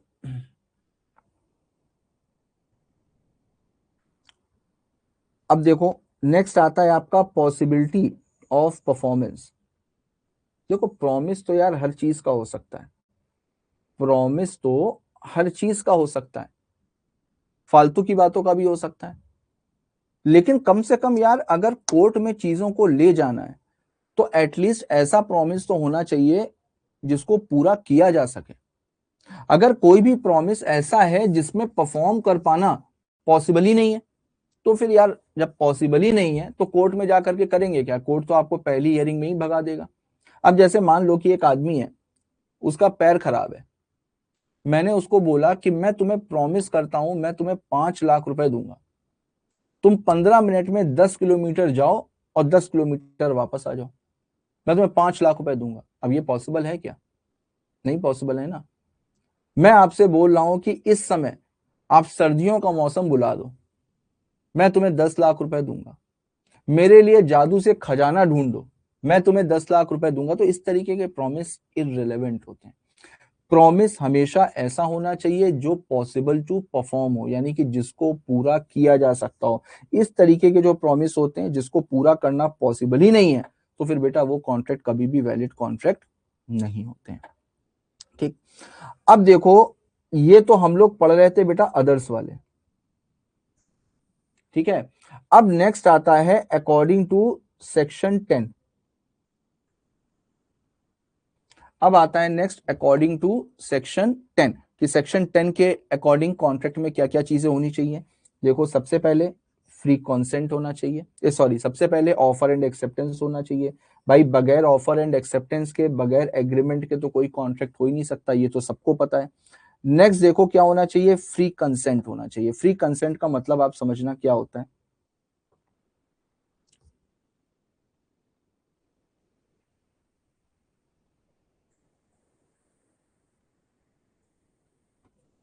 बहुत ध्यान से मेरी बात समझना, ठीक है।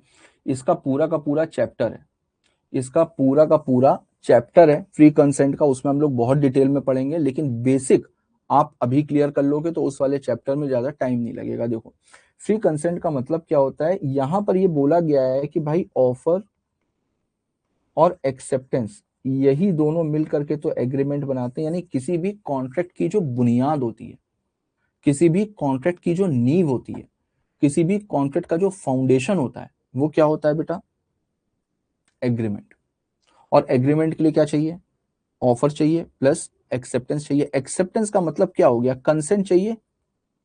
भाई मैं आपसे पूछ रहा हूं कि क्या आप मेरी कार 10 लाख रुपए में खरीदोगे, तो मुझे आपकी क्या चाहिए? कंसेंट चाहिए। आप बोल दो कि हाँ सर मैं आपकी कार को 10 लाख रुपए में खरीदने के लिए एग्री कर रहा हूँ, इसका मतलब आपने कंसेंट दे दी।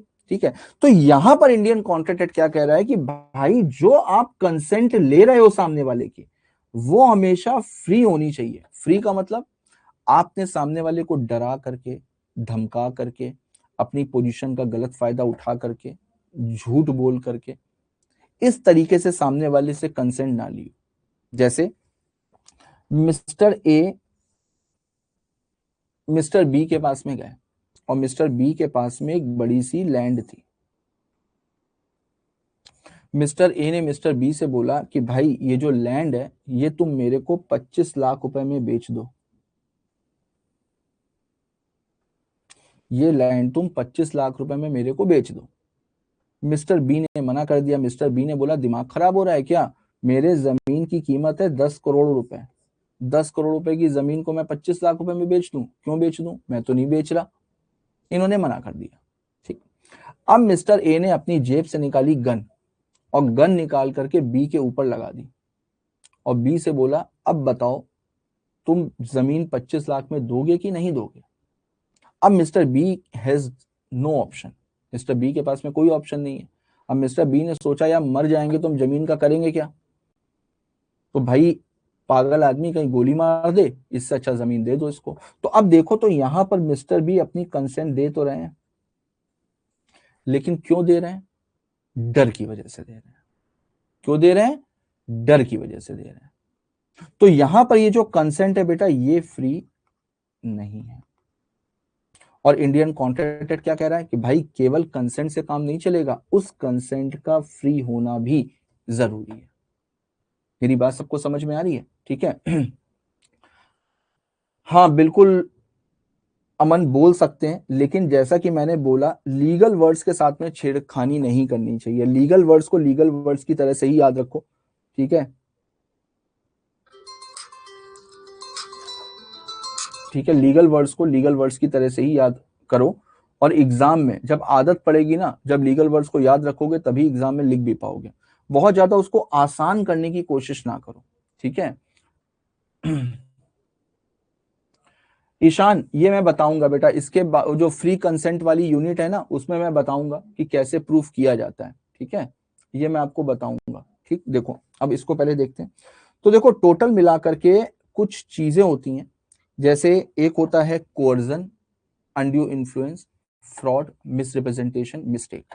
अगर ये 5 चीजें हैं, इन पांचों में से कोई भी एक चीज है, तो फिर बोला जाता है कि कंसेंट फ्री नहीं है। देखो,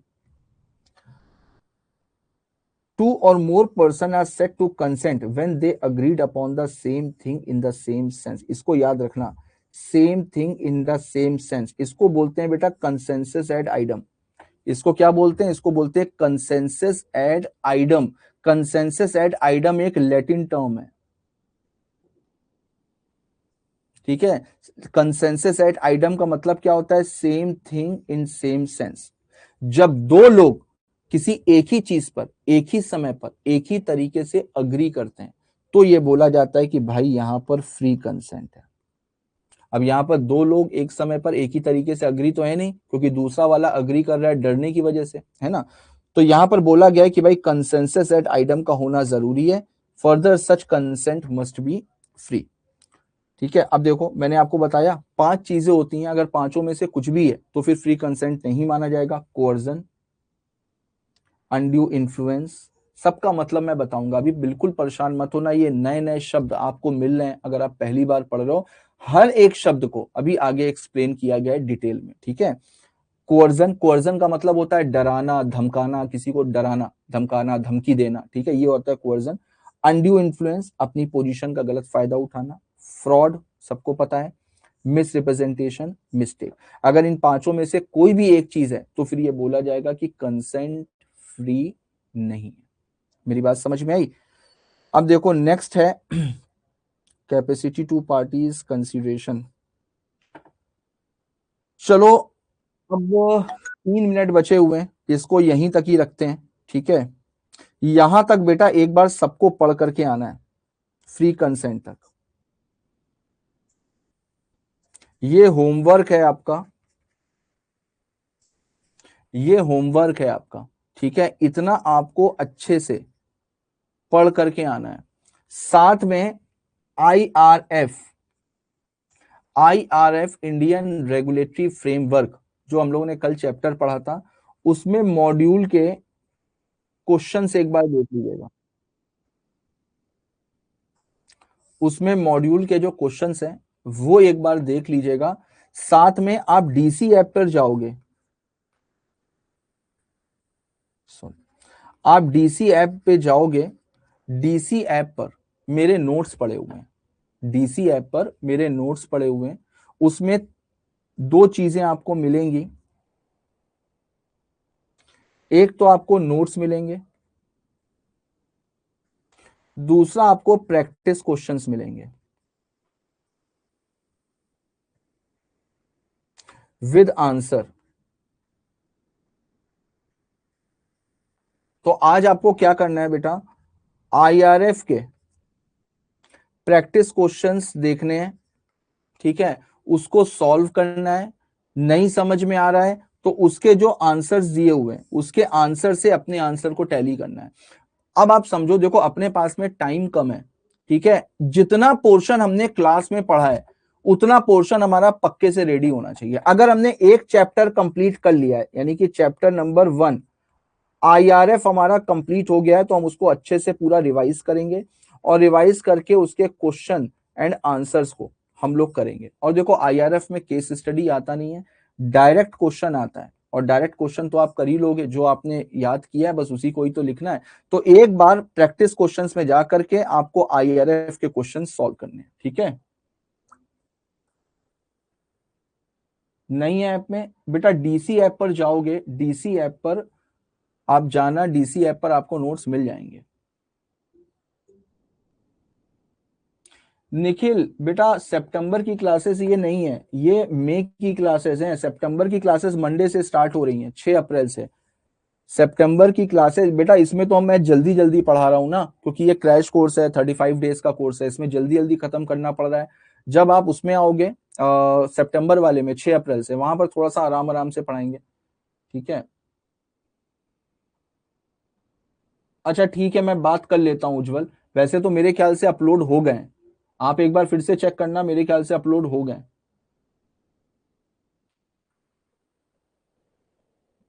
कंटेंट में होगा बेटा, अगर आप देखना डीसी ऐप में कंटेंट करके एक टॉपिक हो, एक होगा, वहां पर होगा, वहां पर कंटेंट में लॉ में देखना, बिजनेस लॉ में। नहीं कोई बात नहीं है शिखर, ऐप में मैंने अभी अपलोड करवाए हैं। अच्छा ठीक है, अभी हो जाएंगे, अगर नहीं है तो मैं अभी बोल दूंगा, ठीक है, हो जाएगा, ठीक है। आपको इतना रिवीजन करके आना है बेटा, होमवर्क डेली के डेली आपको करना है। जितना आज पढ़ा है उसको मॉड्यूल से बहुत अच्छे से रीडिंग करनी है और आईआरएफ के क्वेश्चन लगाने हैं। 1-1.5 घंटे बाद आप ऐप में चेक कर लेना, अगर नहीं है तो आपको मिल जाएंगे, ठीक है। चलो ठीक है बच्चा पार्टी, फिर कल मिलते हैं, ठीक है। आधे घंटे का रेस्ट करो, ब्रेकफास्ट वगैरह लो, क्योंकि अभी तुम्हारी इको की क्लास होगी 10:30 पर, ठीक है। दिव्या बेटा, ये वॉइड अभी मत समझो, ये अब मैं कल बताऊंगा, कल की क्लास में, हाँ। लेकिन अगर फ्री कंसेंट नहीं है तो कॉन्ट्रैक्ट वैलिड नहीं होगा, ठीक है।